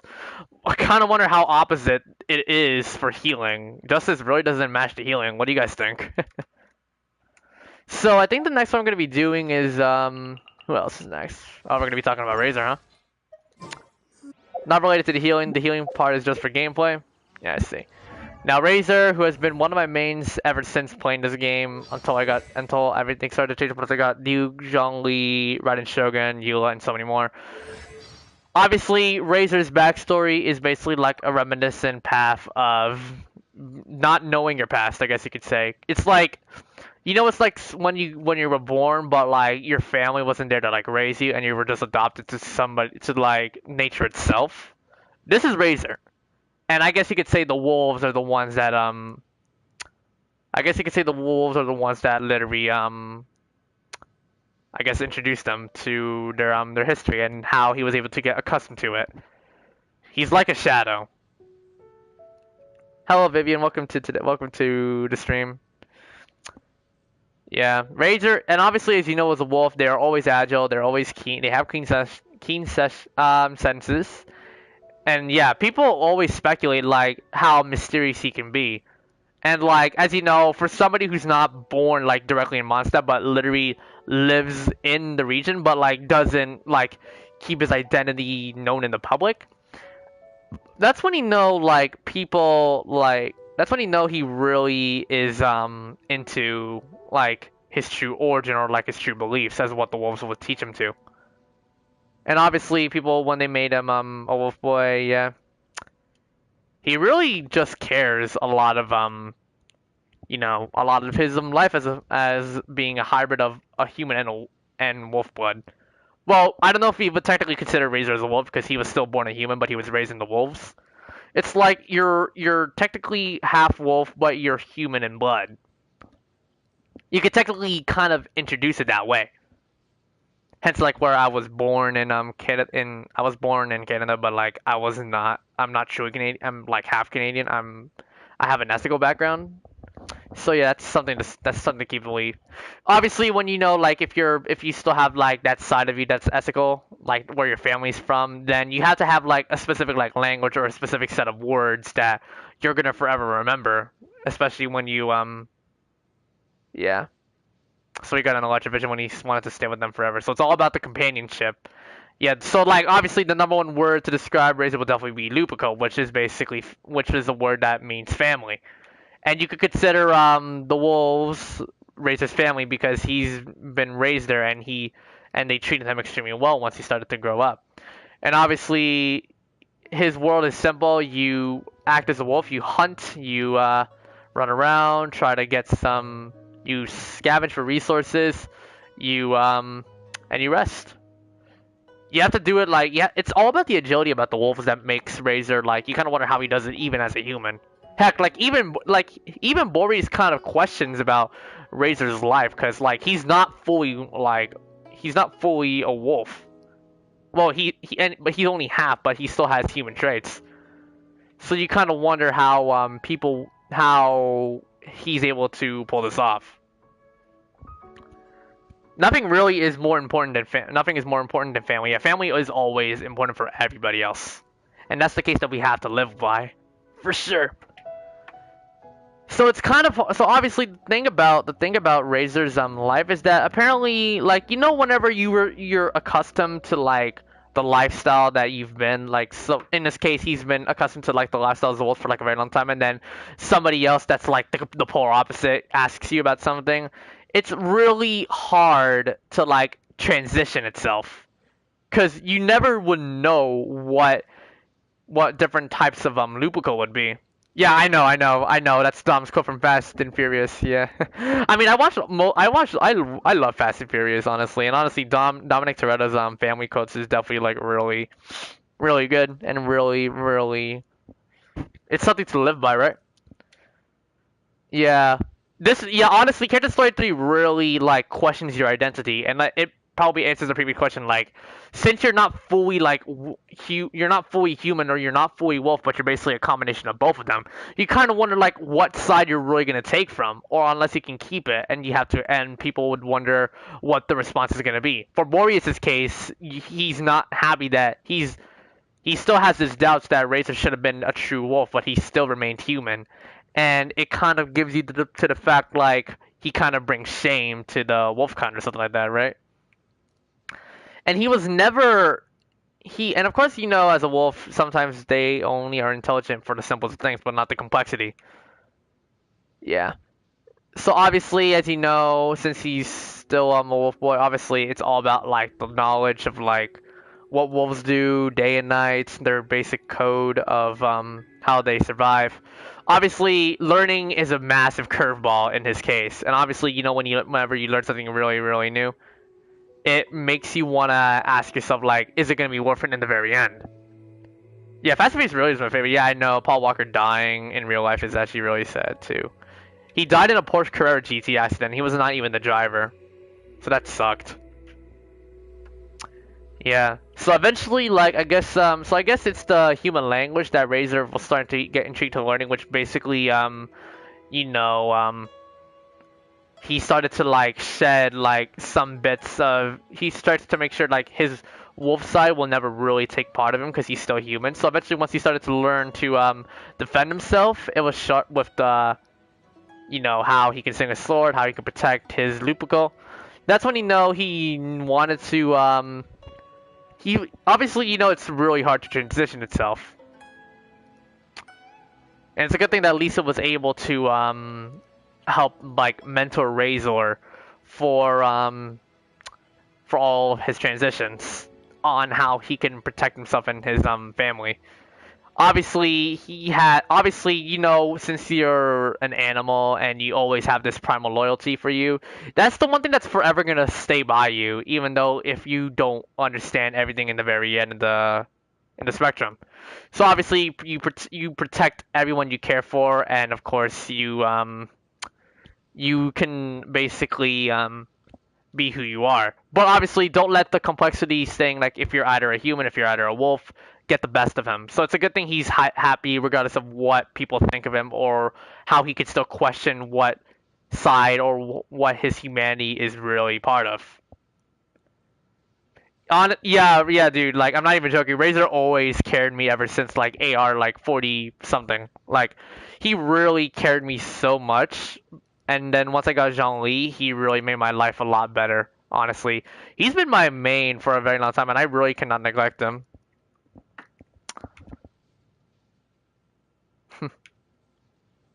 Yeah. So his vision is definitely the best one by far, being that when he wanted to stay with the wolves forever and he wanted to protect them because it's considered lupical. That's how he got his ultra vision, and he eventually he had all the power he had to really defend himself and the people that the enemies were harming. It was the Abyss Mage and it was say per se. Yeah, Razor mains rise. I'm rising up because I am a big Razor fan, and I'm a big Razor main ever since, and I'm never gonna neglect that. Even though I main like Zhongli, Raiden, Eula, Kazuha, I will. They will never. I will never be able to get them if Razor was never there for me in the beginning. So obviously, when he obviously the power, whenever you have the power to protect people, you always have to protect them no matter what. And eventually, like protect the people that care most to you, and obviously don't like lose yourself to the point where you might feel like you would basically become the person that would break the bonds that you have with the people that raised you. So obviously, when he failed to avenge his or save his companions, it's a good thing that you're able to like let the experience really take in. Like when he got his vision the first time, obviously he just wanted to protect them and he was not fully trained. So sometimes you gotta let the insanity go out. But eventually, once you get knowledge and once you know how to master your new power, you can eventually use that as a good flashback to yourself to make sure you will protect them and you will make sure it will never end off in the tragic way that you can. So hence why Razor is definitely like a really cool I loved his he's basically like the hybrid of like two personalities combined into one being primal and one being human like. So it's a good thing that when you protect the people that you care the most, you want to make sure they really matter as much. Because family is a very important aspect in his personality, which makes him really, really good. So in some other cases, we have in other cases like you have, I guess in anime or like if you play video games and if you talk about a person who has a power to protect anyone that they care for, then you have the right to literally make it all count, I guess. So I think the next one we'll be doing is Xiangling, who is apparently the first ever Leva character. So let's get into it. So, oops, wrong one.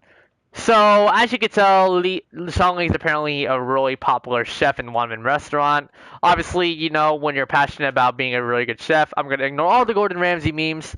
Then you're going to succeed in life because it's a good thing that you're able to enjoy like how much you love your job as a chef. And obviously, whenever you are passionate with cooking, obviously there's going to be like endless amounts of possibilities. So it's a good thing that you're able to continue doing what you love and try to expand your horizons. So, but as you know, a journey of being like the best chef kind of reminds me of Corey X Kenshin when he's doing the Cooking with Kenshin series. Kind of reminds me of Xiangling in a way because he wanted to she obviously people have like a journey to become like a really good chef. So like obviously Doing it by yourself is really hard, and not being able to cook at first makes it even harder. But eventually, over time, you'll definitely be able to like master it.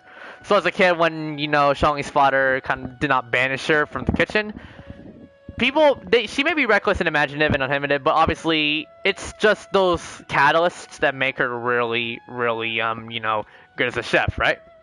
So it's a good thing that she's able to pull this off. I'm gonna go in and refresh the stream real quick. Oh, thank you guys so much for the now we're at 280 subscribers. We're 20 away from 300. So I think I might do part 2 of the podcast soon. I'll try to get as much as I possibly can, and see how much I can cover. Also, I guess to talk about a few things, it's just being passionate about your work as a chef is a good thing, because you have to make like a lot of good recipes, and you gotta like put heart and soul to your dishes. I remembered like talking about one story about like a chef who made like a lot of good dishes. I remember hearing the story from someone. I think like one of my teachers told me the story. Like this person was was so passionate about his dishes, but the problem on how he owned a restaurant, but it was not really successful, is that he never tasted his own dishes at all. Like the dishes that he created, he never tasted them, which is the weird part, because how are you going to be so passionate and you're never going to understand, where only to discover that you will never know how good the dishes are. Like you have to be really passionate with like cooking. Cooking's aspect is really different in comparison to like other like work habits that you do, So the thing is, you have to be really, really like, you have to have like a good taste bud, I guess you could say, but like you got to balance out your diet in some ways, maybe. Do you guys want me to do more? Do you guys want me to do? I guess I'll take a bit of an interlude, a bit of a breaking interlude for now. Do you guys want me to do more podcasts in the future? Please let me know in the chat if you guys are willing to, because this is a unique take, and I don't mind doing them. What do you guys think? If you guys are still watching.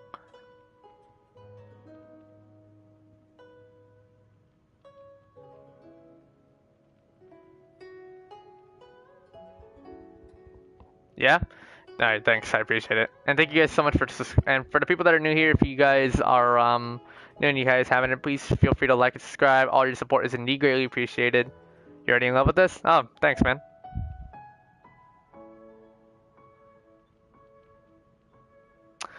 Alright. So, okay, so I guess we'll continue talking about Xiangling. So obviously, cooking is a very different aspect on how passionate you have to be, especially when it comes to like the dishes you make and how they would be paste for us in UMAT. Sure, why not? I don't mind. So, yeah, obviously, yeah, okay, oh, yes, I forgot. I guess Xiangling's backstory has been indeed enhanced ever since the Moonchase Festival event. I need to remember that, too, especially with Guoba as well. Like, has anybody ever remembered the Moonchase Festival? That has got to be, like, one of the best events eventually talk about Xiangling and Keqing's backstories. That was, like, one of the best things I've ever, like, witnessed, and it was so good. So, obviously, when it comes to like getting ingredients, obviously you're gonna have to like journey yourself to see if you can get like the best like ingredients possible to make really unique and exceptional dishes. So you kind of wonder like how you're gonna be able to pull that off. It takes a lot of talent. It takes a lot of dedication to pull it off, especially once Global really came in to improve her dishes and how she's able to really pull it off. Anyways, obviously, exactly, like 5 is literally like the requirement if you ever want to be a successful cook. Obviously, sampling every single dish is definitely like a main aspect, because you want to make sure you want to get like the correct flavor and correct fragrance to make your dishes extremely successful. So like when she made her specialty dish of the black back perch stew, then obviously you have to make it like a unique take and how people can like, I guess, like learn it from you and how they want to see if they can put their own unique take to it. You gotta make like a really unique dish that will literally be well known for everybody else, and then eventually you will be able to make the most out of it, since people will take what's it called, like your your twist on how you want to make your dishes really good. Obviously, you know, you can people try to copy it, but people can try to replicate it, but you know the saying, you can never beat the original. That's technically Xiangling when she cooks her extremely good dishes, whereas others try to take some inspiration from her and try to see if they can pull the same thing off. So yeah, obviously, I guess Xiangling earned her vision by baking a lot of dishes, and it's kind of a bit of a desire to like. It's like the fire that literally keeps giving on how she makes the best dishes, and obviously there will never be enough heat for her. Like there's never enough fire in her desire to make the best dishes, and honestly, she's a really superstar chef. And ever since the Moon Chase Festival, she really will never stop cooking, and obviously she approved, and obviously, as you know from the final statement of her vision, proves that even the gods approve of such thinking. Like, there's never anything bad nor good. Like, everything can be specified and described in a good majority of ways. So it's a good thing how she's able to pull this off extremely well.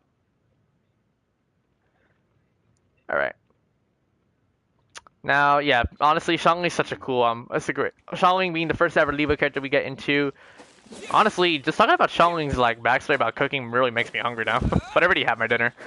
But honestly, it kind of makes me wonder, like, how I'm going to begin starting to cook my own dishes whenever I'm ever going to live by myself in the future.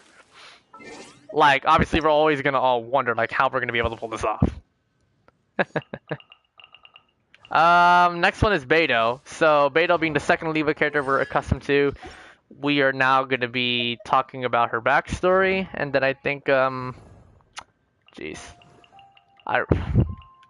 Could someone get burnt out, but I'll try not to. So obviously, Beidou's life is all about the tide of the waves. She literally, if it's anything about water, that's where Beidou is going to be extremely excelled on. She's the leader of the cooks and armed crew based on Levo Harbor. She is basically the captain of her own ship, and everything she does, you know, is apparently beneficial for Liyue, and all the storms, and the storm that she does is basically beneficial for Liyue itself, even though despite the fun banter between Ningguang. I always love the banter between the two. I'm pretty sure you guys agree as well. Anyways, so about Beidou, she really never, obviously, you know, Beidou, her being a cultural icon in Liyue, you kind of wonder like how her backstory really began, right? But I could tell you guys about how her backstory has all changed ever since when we did her hangout event and we talked about it. Like where she was born in this one village and eventually now she became the captain of the of her own ship, and how she's able to get her vision is what makes Beidou so cool.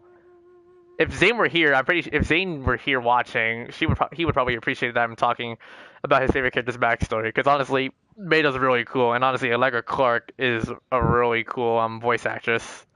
In the English dub, for sure. Okay, so, oh shoot, my throat. So obviously, people kind of wonder how, you know, yeah, obviously bystanders, drunken ramblings, yeah. People would say that, yeah, she's apparently lauded as the uncrowned Lord of Ocean. Suffice to say that there is no smoke without fire, especially when she cuts off apparently, the serpent Haishan, apparently, from how she, from her burst lines, I think, if I had to remember. Okay, so as you know, yeah, business tends to put profit before the humanity. This is basically accounting and economics in a nutshell. So, obviously, I guess she made her business in China being, I guess, the Crocs as her special fleet, and it has made a name for itself, and, you know, everything has changed. She started, yeah, she noticed a small private boat. She ordered the crew to tow the boat to safety despite the risk that she just killed by, yeah. Obviously, honestly, I guess for Beidou's take, it's technically more of like a risk and reward type of thing, right? Like how she's able to take the risk and hopefully it'll be rewarding regardless of how, like, the situation can really mean to anything else. So, it's really good that she's able to make a good message of herself. Like, when you have somebody risking their life like that, you can be sure it'll definitely takes far more than combination, because you definitely have to put something on the line to really make it better at the end for the rest of the people that are trying to look at you.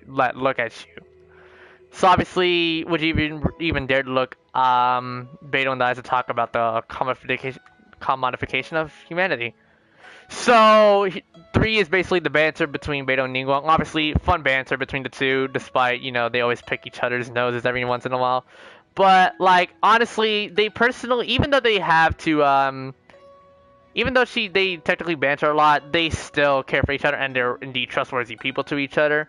I always love Ningguang and Beidou's banter. They're always great, and obviously they're just trustworthy. They can tell the truth, and then what's in it for her, she'll immediately come around in her own time. And they're both even in odds, which is nice. So yeah, the thing about Beidou's life has been really good for how she's able to get a lot of respect to literally everybody she knows in Liyue, both Ningguang as well as I guess Xiangling, for how they do banquet, like their celebratory banquets, when they eat, what they do, how they practice their cooking. Obviously, she knows a lot about seafood, and she's able to like practice her cooking as much as she possibly can. You kind of wonder like what life would be in the ship. Like it would be pretty cool and sick to be in. You kind of wonder if yeah, she has everything about the sea. There's something that anything that you don't know about the sea. There's something that's all the things that Beidou will immediately know in no time. And they really, and honestly, when she's the captain of her own ship, you know that they have to look up to her, because when she leads her crew to the promised like desire of like succeeding, then you know you've achieved well in life. And the fact that you literally like remember, like a captain will always go down with its crew. They would always like those types of statements. Then it's technically the same thing, especially through the storm.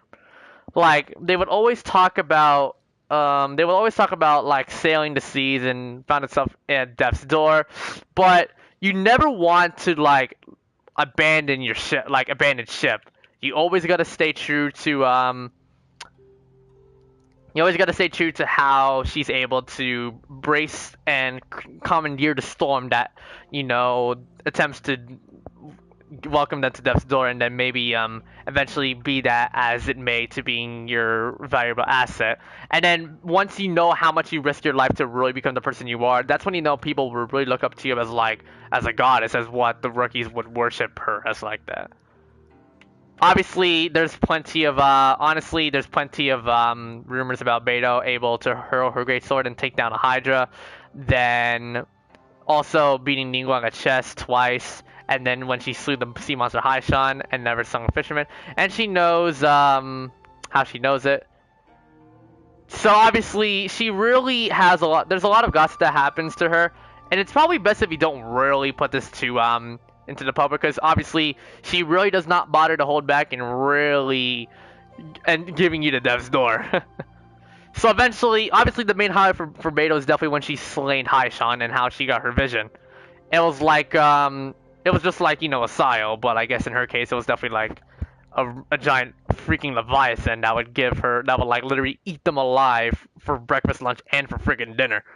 So it's a good thing that she's able to battle and assault Haishan, and eventually her desire to really protect her crew and basically the home that she considers gives her the electrovision, how she was able to provide everything in one full sweep on how to immediately like slay them. Because obviously, from her playstyle, she always relies on like one strike to focus on everything that destroys every single enemy, despite the flurry of strikes and practicing her swordsmanship. Obviously, she like how she chopped the Leviathan to clean up. That's ridiculously crazy on how the vision was given on how impressive Beidou was, because it's her determination and her knowledge of the environment, of the storm itself, like both the wind, the lightning, the rain, the broken tsunamis, the ship. That her knowledge of the sea is what brought her to victory against the monster, and eventually it was indeed a divine gift for the hero who subdued Haishan. So obviously, Beidou has a really unique story that involves her being the hero she is, the uncrowned Lord of Ocean. Definitely she's a really great electro character, and is probably one of the only 4-star Claymore characters that actually has 5 attacks as their normal attack pattern. And honestly, for Beidou being extremely hella satisfying when you can get the perfect parry, which I'm not really as good at timing. I probably am not. It's kind of crazy how Beidou is so beloved, honestly. Electric Card just does a talented job voicing her. Alright, next one is Xingqiu, aka Mr. Know-It-All, technically, who Mr. Read-It-All, if I want to be a bit 100% accurate. Man. So, okay.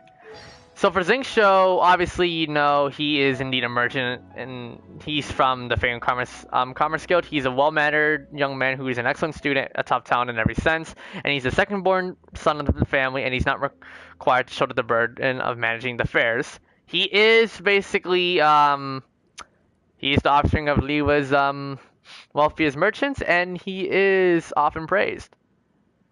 Little did we know, honestly, you know, Xingqiu really never doesn't like, Xingqiu really has like ambitions, and he basically just goes straight to the point. Like, if he wants to read, let him, he's gonna read. If he wants to, like, do some, you know, work, he just immediately gets to it.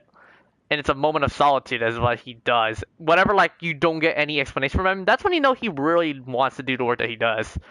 He really is a big reader, knowing, he reads a lot of light novels, apparently, which is kind of good, since he's a big reader. Lisa would probably approve. Waterboy Xingqiu? Yeah. That's good to hear.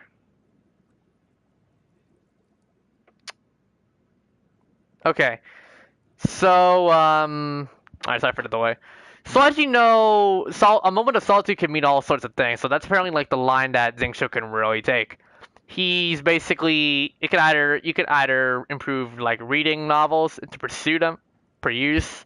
You can also fight in the name of chivalry by you defeating any enemies, you drive away monsters, and you help the children and become, you know, all these are responsibilities that fall to chivalry. So obviously, as you know, a moment of solitude, he has his own drive on how he wants to do it. If you want to be a good reader and pursue your work, or you know the name of chivalry. So obviously he does not hesitate to leverage the power of the guild. So he knows that his talents really can carry if violence is never the answer.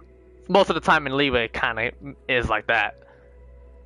So obviously, Xingqiu's family sense is kind of a cool factor because obviously, you know, his life as part of the guild is a bit of a really unique take. He has this kind of personality that makes you wonder how, you know, he kind of forgets about the daily stuff, like how he forgets to clean his room, and that his family had to do it for him. Yeah, he had no idea what he's talking about, better turn it away. He really is, don't want to be lecturing him all the time. Puberty, perhaps. That's a funny line. Obviously, it's best that, you know, Xingqiu really has his own desires. He really wants to do what he likes the most. And if he's not going to clean his room, then it's best not to. Because he really is just that into it. He just loves to read, and there's nothing wrong with that. And he really makes it count. And I'm pretty sure we can all agree with that. He's a really well taught person. He really likes to read a lot, and his family is fully aware of his state. Obviously, you know, his talent in the Gua, he really was able to make dead arts really, you know, really revive. It's like in reality for most of us, like whenever a meme or like a game is dead, it's always about like the drive and the dedication of like either a person or a community to like revive it. You could say like how Minecraft was revived when, you know, Fortnite was the talk of the town, and apparently not a lot of people were playing Minecraft again. So it's really like you really can make the impossible possible. And obviously you have to make sure everything really can go your way. And obviously his exploits of what his tactics can bring him can really make him good. Oops. He's two sides of his personality. He's quiet and unassuming in front of strangers. He is gregarious and chatty in the company of close friends and family. He even has a playful and mischievous side. So I guess he can talk to Chongyun as like one of his closest friends about like he can be a bit of a smooth talker. Like when we first met Xingqiu, he was pretty talkative and he was pretty monologuish most of the time. But like when you start to know him a lot more, albeit the traveler, then like you can tell he has this side like he really wanted to do it and just make sure like it is really good for our opinions, which is nice. Chivalry is something that Xingqiu really loves a lot, and when he dreams as a child, you have to be good and do good. That's simple as that. That is what chivalry really means to him, and it's never, and you cannot describe that any better for him. He really loves to, he really wants to, I guess he has a dedication to really be, you know, he really wants to be the hero, I guess you could say. He's perfectly content with what his life wants him to be. But obviously, don't make like what you want, don't like make your desires a bit of a reality almost all the time. Because if you have a job like being part of the guild, then just stick with that. But if you ever want to do it every now and then that's fine by me. That's fine by all of us. So obviously, but I guess I don't know why he really doesn't like carrots. And he really has a really cool take of writing art novels and how he's able to like combine his love for his chivalry and for his knowledge of reading to combine them into one full package that makes Xingqiu a really chivalrous person. He really is. He really is a chivalry guy, and I like it. That's why Xingqiu is indeed beloved, despite him being one of the best supports for vaporize or freeze compositions, or maybe electric charge as well. So, what do you guys think? Xingqiu's a pretty cool guy. Everyone loves the water boy. Oh, Ningguang. Ningguang's gonna be one of my favorites to work on, because all I can think of is Xiangling and Guizhang back in the lore. I can just imagine. Hello, Glitch Gum. Welcome to the stream. I'm doing a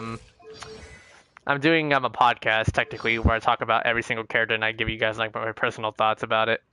Sometimes they're not inaccurate, but, So obviously the Xiangling of the Qixing Ningguang, obviously, we are talking like the top, like we're talking like high level royalty that Ningguang is. So obviously you kind of wonder, you have a lot to fill on your shoes when you're in that high of a position. So obviously she really is an excellent merchant in the eyes of her rivals. She's a great sister. She's a friendly elder sister to the kids, and obviously she really is a talk of the town, and everyone knows her. And obviously, regardless of how much she does, all we can say is that she really is an extraordinary person. But it's not really all about fame and royalty for her past. She always had a lot of desires, and she always had like a lot of ambitions about work and trivial business matters to handle.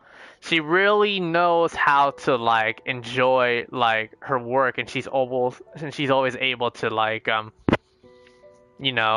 enjoy how she can carry Liwa as much as she possibly can. She has it's a good thing to make sure that her her merch, all of her businesses are doing really well, because just like the last line says, whenever Ningguang Treasure snowfalls, a huge change is about to descend on the business community. So obviously, because business is always gonna change over time. Like heck, like we're getting a lot of tax. The gaming industry is changing right now. They're starting to only make games just to print off money. EA's being an absolute crap. You guys can get where this is going.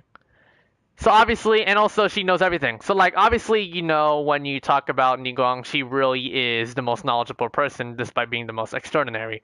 She really knew everything, and she knows all the smuggling, all the good stuff, all the businesses, all the good stuff, everything about Liwa. She really is like the hawk of Liwa, or the eyes in the sky, and she can make solutions to anything that's good, that's bad, or even effed up ugly. And obviously, as you know, you kind of wonder how the Jade Chamber was really made.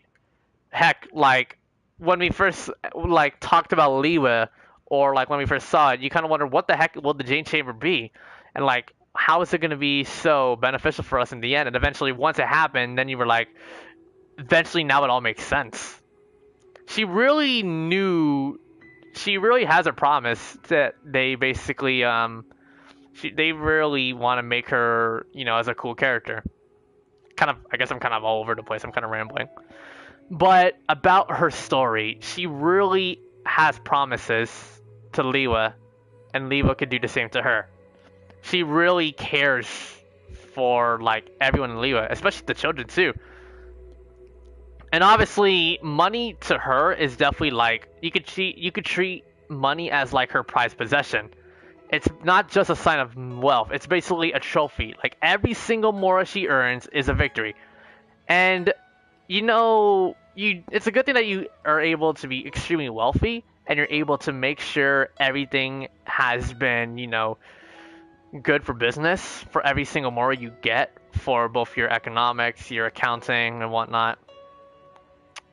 Honestly, she's kind of friendly, but obviously this side that none of the business could ever see. Everything, she obviously has complete control of the playground. Like, business is booming, economics are changing, there's so much accounting. Ningguang literally is the ace in the hole, and she knows how well she's able to handle all this. And you kind of wonder how she's able to, like, pull off all this ridiculous wealth, It's crazy how she's able to pull this off and how it's a wonderful thing that she's never able to, like, make this hard on herself. So, like, so I guess for Mora, make it count for her, I guess you could say. And obviously, but of course, everyone has to abide by the rules, and of course, she has laws, and obviously, she has to follow them, despite, Mora being the ones that created them. And it's kind of a big one, knowing the fact that she literally has to, know that law and order isn't good for business, and then we get to link the banter between Captain Beidou.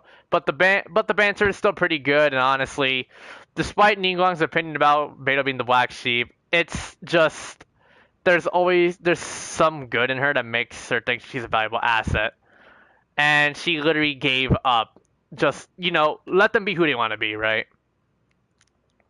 And of course, Ningguang is indeed a charming and wealthy woman, but like people kind of wonder how she's able to accomplish all of this, and she never had a really shortage. Obviously, there's a lot of wealthy people in the world that made, I guess she's really well known to everybody. Like anything related to business, she's indeed well known. And eventually, like, who is Ningguang's lover? Who, Ningguang is no longer finding things, and it's only renowned for something that is finite. Jade Chambers, a floating palace about Liwa Harbor, belongs to Ningguang alone. Obviously, there is a shadow of Ningguang that could be considered as the reincarnation, as lore, but once we get to Xiangling, we'll definitely talk about it more, because I would always be into that. But obviously, the Jade Chamber is basically the pinnacle of her, her wealth and her power, and obviously she loves Mora, apparently. It's like, if it were for Mora, how the hell is she going to be wealthy, and how is she able to, like, I guess, be who she is today. She really is indeed. She'll eventually make it happen. And obviously, she never really cared about visions. Obviously, she just wanted to sell it. But eventually, there was the type of point where she just didn't bother to sell it. And eventually, she was able to get, I guess more money, I guess you could say. But regarding Guizhong, who's apparently, Rex Lapis' original lover, in the lore, you kind of wonder how they're both reincarnated to the point that they're actually indeed related to the story. We'll probably never know unless we ever knew about the love story between the two, but it's going to be downright impossible for us to happen. But we'll eventually get there soon. Don't you worry. My throat's kind of, hold on, let me turn on the lights and drink some water. My throats are kind of hurting right now.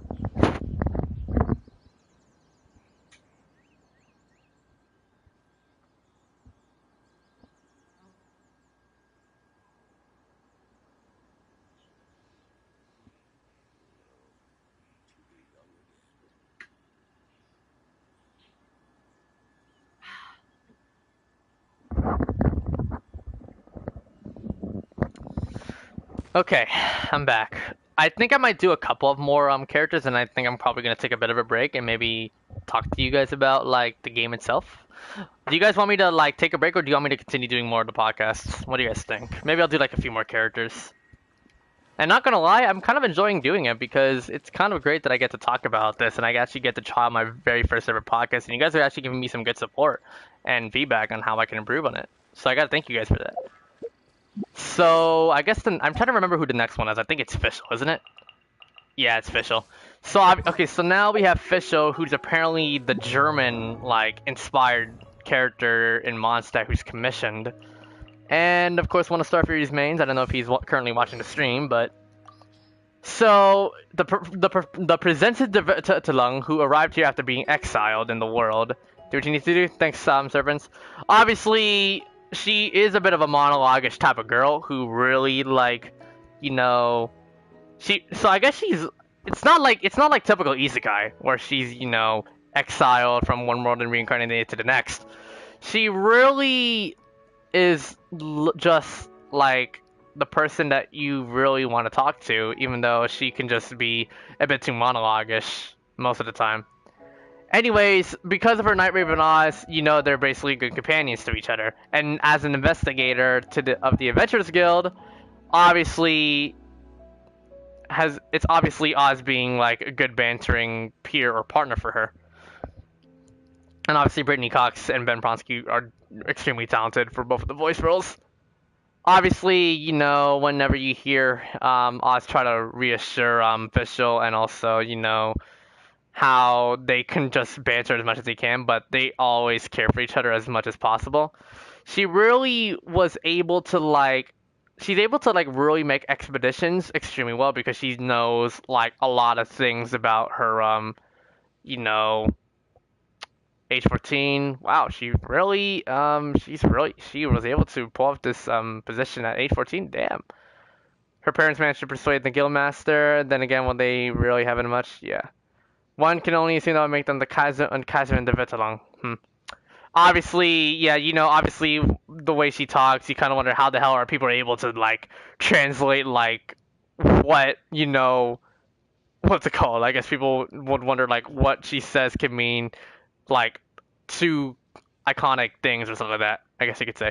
But like I guess whenever people talk about Fischl, she really just talks a lot and talks a lot of things way away from the common knowledge. Like I hear echoing in the abyss of time, the burning winds of the old, all which the shape, the spire, forgotten in the torrents of the karma would probably translate into Sovereign Slayer.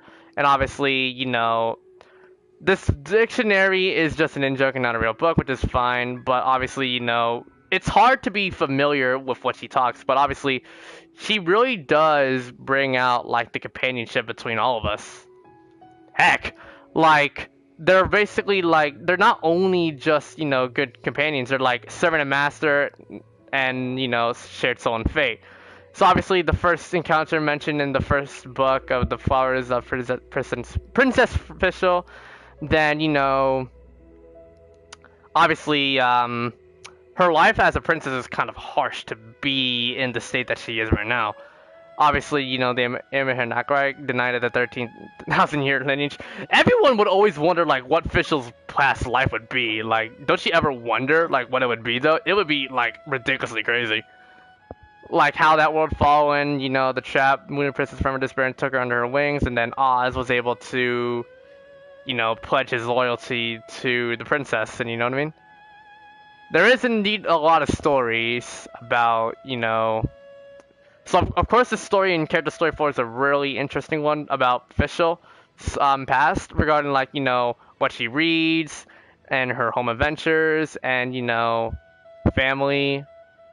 Fischl, wonderful and princess and proud daughter. You shall never surrender your nobility and dreams. And, of course, it's really amazing how she's able to, like, really keep her desire as a princess. But, like, even though she monologues a bit too much, it's still amazing how, your family looks up to you. And yeah, let's go, Amy. Nice one, Shark. So like I really love this final line here because Fischl really took like her mother and father's words and really cared them too much. And just like in the universe of Flowers of Princess Fischl, the girl just loved to dream to grow up. And like I guess we all have our quirks. We all have our quirky moments where we just want to like dream of like who we want to be in life and like how we can fantasize like who we can be. Fischl can be something like that, I guess, where she fantasizes as like a princess growing up to be like really, how she wants to be who she is, and her family has to, do it. But like honestly, this line below it says like you are 14 years old now. It's fun to make believe it. Eventually, you need to grow up and put your childish dreams behind you. That's the line that really can like honestly. When I saw this line, I can imagine most of us as kids would always assume this. Like even myself, like I would always fantasize about like our dreams that are like way far beyond reality when we were kids. Like when we dream about being like Superman. Some people can be like Batman. Some people can be like an anime, an isekai. Some people can imagine like being in the future, being like in a parallel universe. Fischl's take is definitely the best, the best take because obviously you have family that really care for you and they know what's best for you, and honestly you gotta make sure you don't stay too bound to like what she really, wants. Yeah. But unfortunately, as you know, she was met with gentle words of exasperation. But of course, it's not a good thing. It's not a good thing for parents to really like tear up like their child's dreams by words, because you guys know like the saying like words can speak louder than actions, right? And like the moment the line has been said, that eventually she kind of wonders how she basically wished she wanted to be who she wants, right? And like it just doesn't want she doesn't want to feel lonely, like no one would want to feel lonely, right? Like like your mom and dad is ever going to pass away, and then like eventually she will eventually like the words that your family would say will eventually live by you, and even though you want to deny it, you're still going to forever remember it because they're your final memories of it. And eventually Oz is luckily able to sympathize and assist Fischl in many possible ways possible. And of course, she met a traveler, which is us, who came from a different world.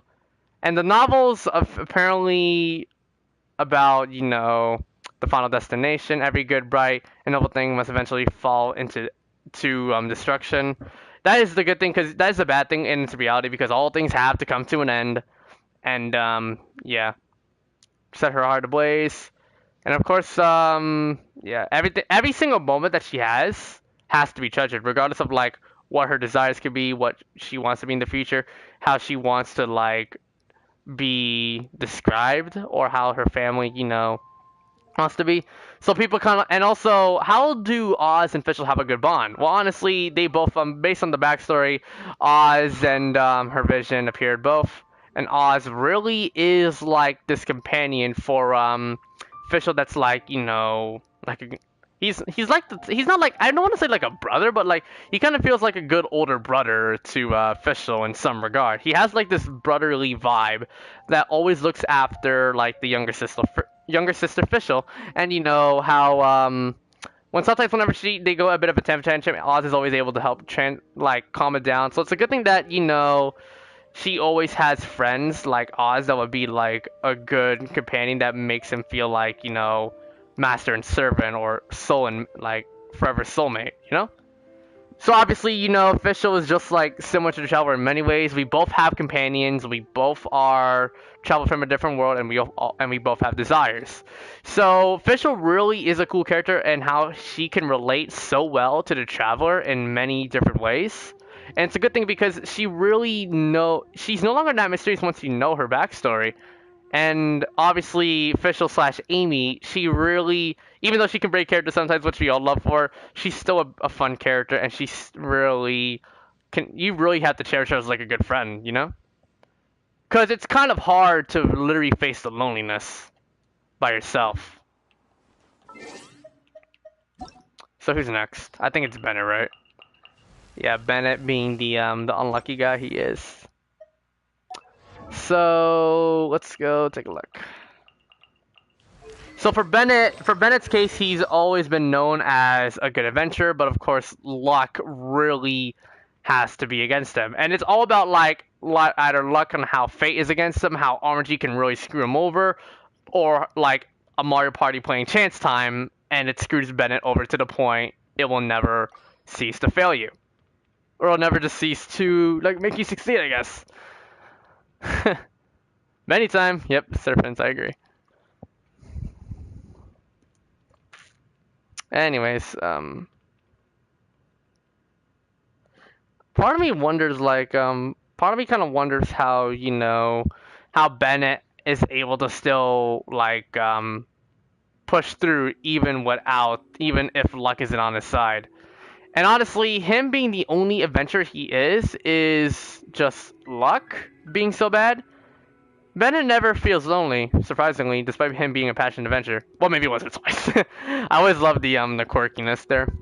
But honestly, Bennett being the only adventurer he really is by himself, obviously, luck can really screw somebody over. No matter what, which is the unfortunate truth for most of us, because everyone would want good luck in their life. But we always will have to have bad luck at some point. So obviously, if you're going to be adventuring alone because no one will want to adventure you, that's when sometimes loneliness can really take in, despite, your luck trying so hard. Just don't, drag yourself to the point, your luck's going to change. Because sometimes that can always backfire on you. You just got to let it pass by, and, eventually luck can eventually turn around for you, And, yeah. I really felt bad for Bennett because there was once a predicament of real despair. Scorching flames scaled his skin. End of his hell. His journey, what awaited him was a baby, whose the old adventurer thought he was the first living thing to pass through this hell on Earth. This baby must be a child abandoned by the world itself, and though there were no mighty artifactory gold, the old man's face did not seem to be disappointed in the slightest. He regarded this baby who's hung by a mere thread to his treasure. So eventually we could talk about Bennett having a really bad start to his birth, but even though he didn't have the love when a mother cradles a newborn, he still felt loved because there's something about him that makes him extremely lucky to be the person that he is, despite his personality not being as beloved to other people, But he was never afraid, and unfortunately Bennett really had a really twisted childhood, which kind of makes his life a bit messed up, and I kind of felt guilty for it. He's the old adventurer who took care of Bennett when he was a kid is a caretaker. Kind of reminds me of the Good Samaritan and the what's it called? And these in the parables that Jesus would explain about, Anyways, so for Bennett's case, obviously, he really loved his adventure, Adventure Final Treasure. And obviously, Bennett he got his name from the Adventurers Guild, of course, and it's never going to go away because he really loved about adventure, and also, it's always unfortunate how unlucky he is, and he still tries to fight, and he still strives, so even though that he's unable to be lucky most of the time, he's lucky that he's still able to continue pushing forward, because normally whenever you're so unlucky, you sometimes will just accept it and just never continue again. But for Bennett's case on how he's still able to continue, that takes commitment, and we gotta give him props for that. Anyway. Oz, yeah. So apparently Oz, who is Fischl's familiar, says Bennett is the most tenacious young man in the world, and his share of bad luck throughout his life can be seen. You can tell he's been through a lot with his scars, old and new, attacked by monsters, buried. Everyone, and all of unfortunate events really taught Bennett to be more careful, or how he can deal with more of them in the future. And of course, Bennett, even though he has bad luck, he could still able to hold himself out. He's able to, he's able to treat his joints. He's able to show how good he is in combat. And, Bennett really he's just used to the bad luck at point. You just make it feel like it's actually good luck that you're able to have bad luck like this. Maybe bad luck isn't so bad after all, Maybe bad luck can be the kindest maiden, or good luck can be the cruelest monster, Maybe bad luck isn't always what it seems, is what Bennett's trying to describe himself as, And honestly, this story kind of wonders, what does death mean? Do you black out? Do you live to the next life? Do you go to heaven or hell? Will you forget everything from the past life? Will you remember your family in the afterlife? Will you go to the next life? Obviously, you kind of wonder what death could really mean. Obviously, it can be pretty scary because you kind of wonder how you're going to die, whether if you get cut in the head, you get freaking stabbed a lot, you pass away, you get strangled. Any type of death you can think of, it's an infinite amount of possibilities that make you think or you just don't want to think about it, because you can just imagine how gruesome it will have to feel for this to happen. But obviously, in terms of adventuring, a death to it would definitely be like you just basically can't find any more treasure, or people just go to heaven and their souls are brought back. Obviously, fortune can be something. Being fortunate about death is a bit of a really twisted take, but Bennett's kind of weird in a sense to the fact that even his bad luck can be fortunate for him to basically evade death. But as you know, since obviously all of us really do fear death, like I don't want to die. I want to live as much as I can.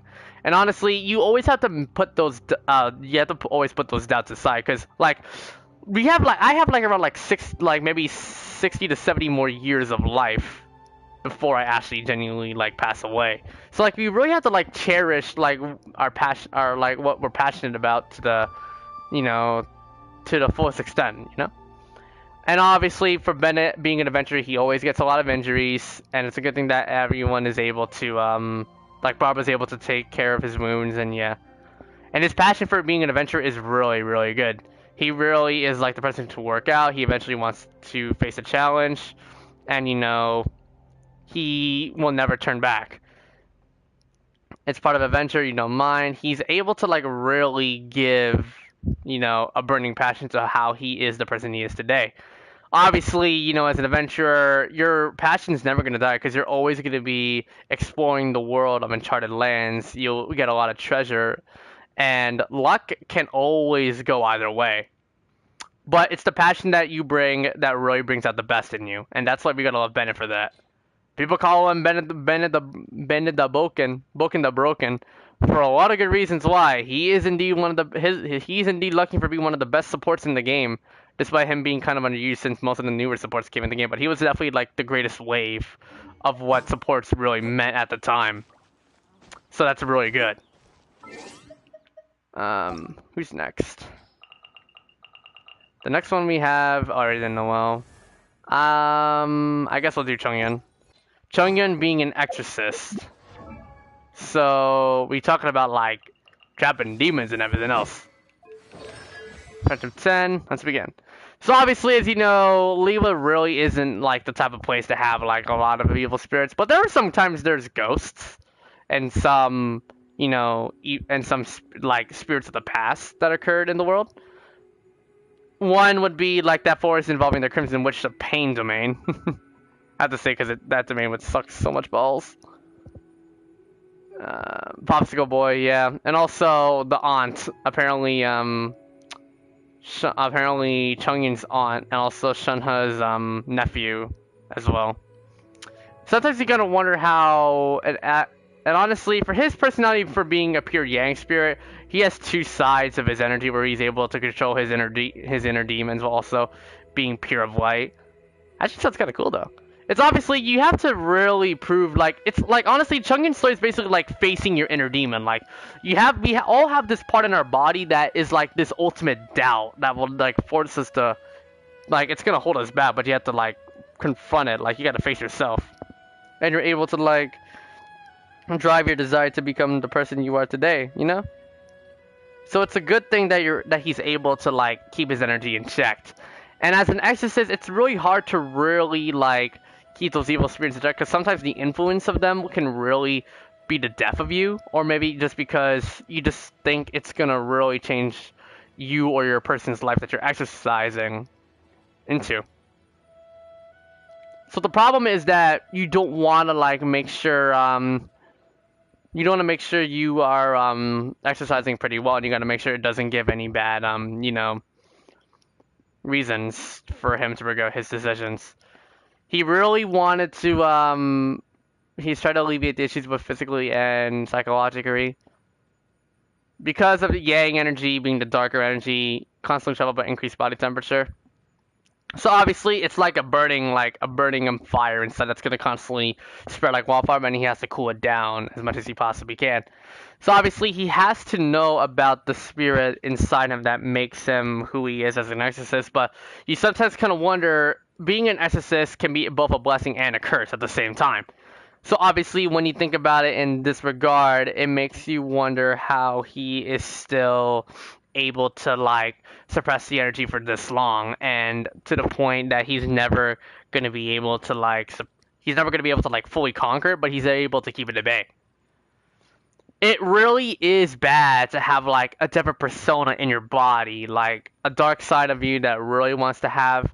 It's like an unshackled and unstable chained monster inside your being that tries to break free and tries to change your mind. It's not like trying to. I'm not trying to say like he's like it's like a parasite that's trying to cloud your judgment. It's just like this voice in your head that's trying to drive you deep into the dark side, like you know, like Star Wars much, I guess you can say in some aspects of it. Then again, I'm just thinking about it that way. Okay. Yeah. Of course, it's a good thing that everyone's. It's good that he's able to take control of his transgressions and he's able to like get his memory straight and make sure he's able to defeat any inner demons he has, and maybe you know, he wanted to make sure he needs to have a companion to look after him. So it's a good thing Xingqiu was a really good friend to him. He's able to like alleviate how he's able to handle his condition against the yang energy he's been having. So personally, you want to make sure you try to make it count on the moments where he's able to like get good friends to always look after you. So it's a good thing that he's able to like get Xingqiu as a good friend. And whenever he try to fit in, it's kind of hard because fitting in when you're extremely different from others can always increase the risk of you getting rejected from literally everybody who doesn't like you know, who don't know you, or people who think you're just twisted.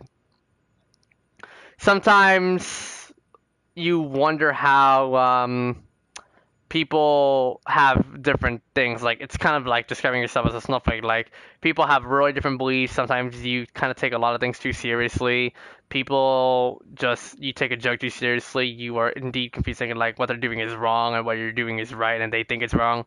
It's something like this that makes you think like how you're able to like control yourself and make sure you can actually fit in.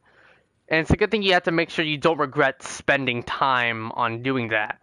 He always has a shot to like get, you know, where he's able to like get his energy in present and rid the world of all evil spirits.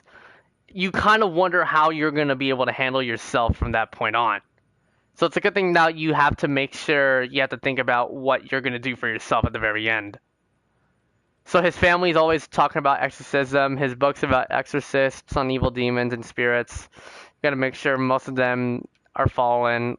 You know, make sure they don't infect other people. So a good thing is that you know Chongyun never considered giving up, especially when he's that passionate about his work of being an exorcist and trying to make sure he wants to you know. Like rid the world of all evil spirits, which is good. And surprisingly enough, I'm surprised that the vision granted to Chongyun was cryo rather than pyro. For cryo, I guess it's the vision responded itself on one of his goals, I guess you could say. So obviously, you know, the best popsicle boy that we all love, especially when he has his inner demon controlled over him.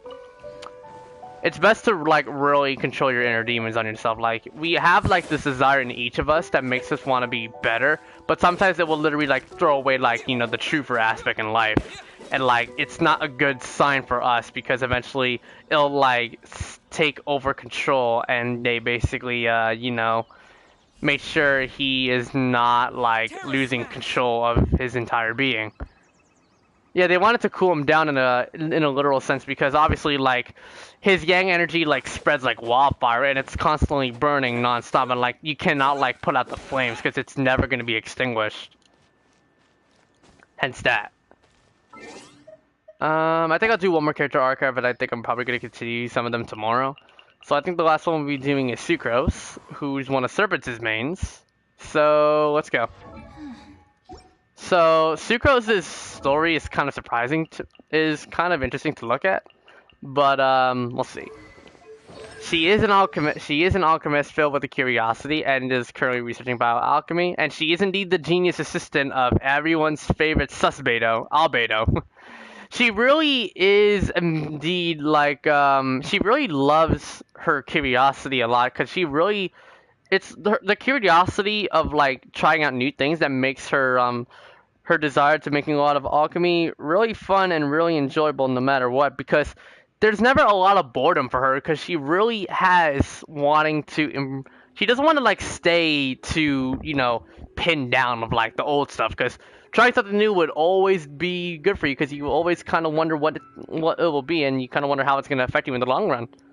So eventually, like, when she does a lot of research with bioalchemy, she really does have to undergo like a lot of trial and error, but at the very end of the day, it will all be worth it when she gets like result, the result that she wants. And obviously, her dream is definitely like to be a really successful a successful alchemist, and the path to a successful experiment rather than the true success itself, because she's able to in the field of alchemy, she's able to make her results feel really well known. It's really good. And as you know, bioalchemy explores numerous lines of alchemy. So like this is like way beyond like the reaches of science. Like we're going deep levels of biology and chemistry. I don't think physics would implement it ever. So you kind of wonder how the sweet the plants, like the sweetest of plants, the features of the the seeds of the plant, the oxygen, the food supply, how they grow, and also like when they do how they basically want to push the limits of like every single living thing. Every experiment that she does, she wants to make it count, which is understandable because the curiosity of alchemy really brings out the best in her, since she really wants to uncover the newest things, like new flower types, like I guess like three to four, 5 heads or something like that. So obviously, bioalchemy research really stretches her out and gives her a lot of joy because it's definitely like her passion and she loves it. And honestly, it's kind of like because of this style alone, Sucrose has like this. Let me just say that Sucrose basically has like 2 worlds, if I want to be like, or 2 type of universes that she enjoys immersing herself in. One being the all curious alchemist she is, while being the assistant to Beidou, where alchemy really is like her, her typical bread and butter and her daily life, where she's always able to get a lot of unlimited experiments and never stop. And then you have this other side of her where she's just extremely shy and she doesn't want to go out. She just wants to stay. This is like the world that she does not want to go ever like step out in the light, like not even once. Because alchemy is something that she really loves truly, and also because of she really lacks a lot of social interaction because it kind of drives her away for some people. So like obviously social interaction is something really difficult for her since she's always been so accustomed to alchemy, despite being completely curious on on what she wants to do. Sorry for the mic. Obviously, the thing about like trial and error for alchemy, obviously you're always gonna get like a lot of fails. Like heck, like whenever I code and make programs, I'm always gonna get like a lot of like Java/Eclipse error fails, and it's obviously like you have to like accept it because everything's never gonna be perfect the first try. Like you have to at least get an error so that you can learn from your mistakes. Obviously, but like don't take like the point like you have to be like an instant perfectionist in day one. It's trying to make sure you have to stick to like what you know by heart and how you're able to pull it off, regardless if it doesn't fit other people's needs. Like some people kind of wonder like when she wondered about the cat's tail bartender Diona, who shared animal ears, which is kind of similar to what Sucrose has. It's kind of weird how she has ears that are not like equivalent to like the humans, I guess you could say. Anyways, every 3 days Sucrose ventures out to the real world of dusk, and honestly, she kind of wonders. She obviously, the shy side of Sucrose kind of takes the best of her because she really is not like accustomed to the open world and how crowded it is. She really just loves her own personal domain where she's all by herself. Unless if she's with like Albedo or any of her fellow alchemists, about like how she can enjoy making all the experiments she wants and how many experiments she can run. But obviously the best things about going outside is that there's always a lot of new things and how that can spark like even bigger ambitions and bigger future projects of alchemy. So obviously like whenever there's talking about what's it called? you can basically try out, I guess, like experimenting on bones and wonder how her curiosity can really make her try something new, like piecing bones together. But as you can tell, the curiosity can really like drive you away because like there's this one line where Sucrose heard like a mother disappointing her child. If you don't do as you're told, the scary old lady with the cloth sack over her cloth sack over her back will come to your garden room, pick up everybody your body, and then take them away. So the problem is, it's kind of wondering how like you cannot really like let your curiosity take the best of you because sometimes people's ambitions and like expectations are extremely different from other people's. Like Sucrose is 100% different from the child that's being scolded. So obviously the curiosity took the best of her, and it's a good thing. It just shocks the children that just makes her just do what she is told. So it's a good thing it's not like genuinely serious, and it's not like a scary like pick your body parts or something like that. The only character I relate to is Kokumi because you're an introvert. Really, Rem? Oh, I see. Anyway, so it's a good thing that she really wanted to, yeah, I guess the shyness and the curiosity are two main components of Sucrose for sure. And of course, since she's an assistant, she's like this like top student that really wants to like impress her teacher, which can be described as Albedo. And obviously, as you know, Albedo was like this good pupil, like this good teacher that can like train her pupil Sucrose to like do what she can as much as she can on like on her daily life, her curiosity to alchemy, how she can push her skills to the test. And obviously it's kind of unfortunate if like she really cannot if you just cannot do anything that you want to do.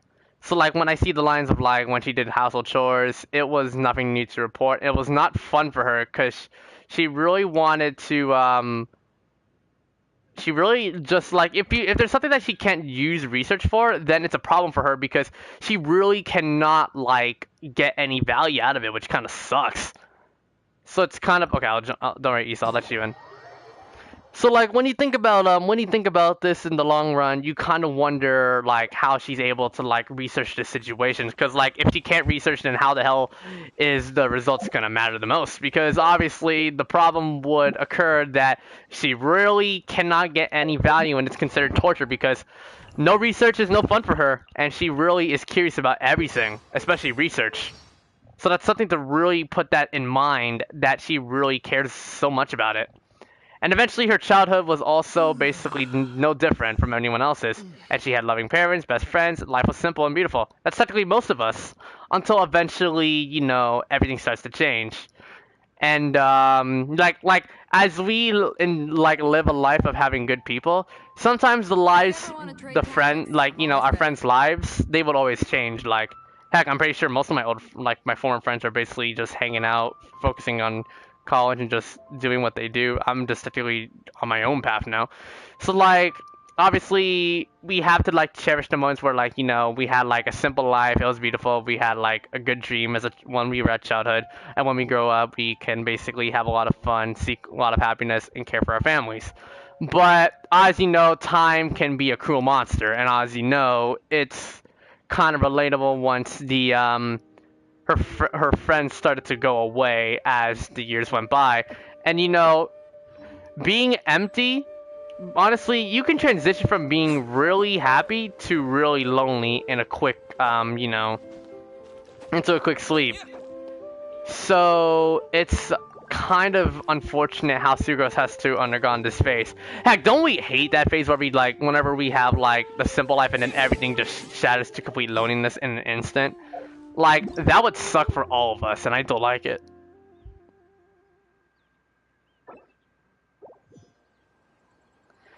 Anyway, so, I guess I'll continue talking about it. I'll continue talking about Sucrose's story, and then I think I'll probably, like, get a bit of a break.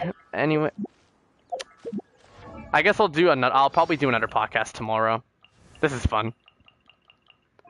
Alright. And then I guess, like, yeah, obviously, but honestly, don't really like, but don't be like too down if like the loneliness will really take over you. Like, don't.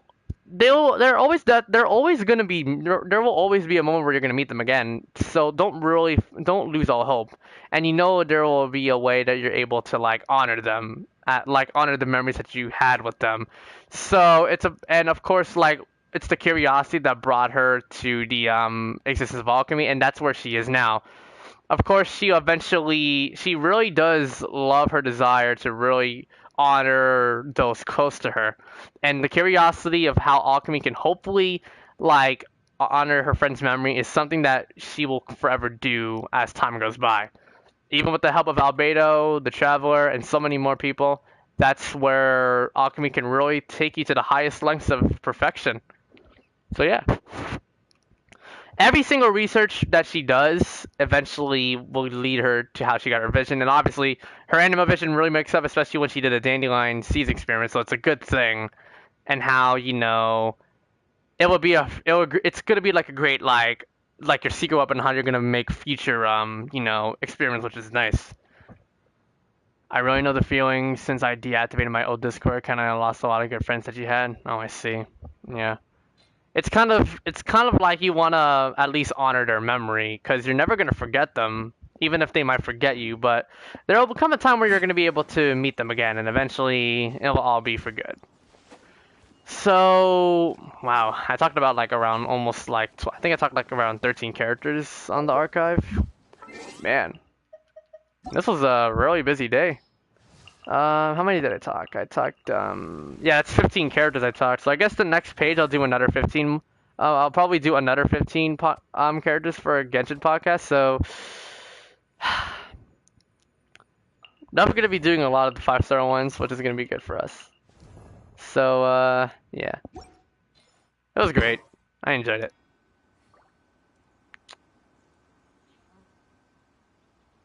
Almost all the 4 stars. Yeah, you're right.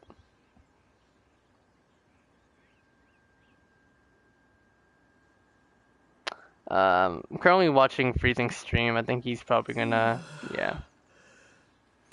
Well, I guess I don't know what to do now, honestly. I just didn't bother wanting to play because I just wanted to talk about this podcast idea because I had this idea for a very long time in my mind and I finally want to, like, execute that in motion and I think it kind of worked out pretty well.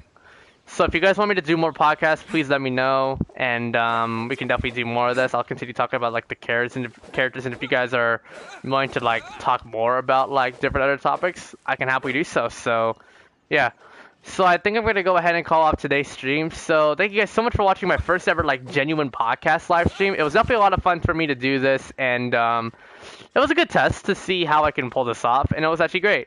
You guys definitely gave like a good positive response, and I'm grateful for all that. And if you guys are also new here, please feel free to leave a like and subscribe. All your support is indeed greatly appreciated, and I appreciate every single one of you stopping by to stick around. We are on the road to 300 subscribers, and I cannot thank you guys more than enough for helping me reach that real soon. So yeah, thank you guys so much for watching. I hope you guys enjoyed the rest of your evening, morning, or afternoon, regardless of what time you're watching it. I hope you guys enjoyed the rest of your day. So yeah. Thank you guys so much for watching, and I will see you guys next time. Peace out.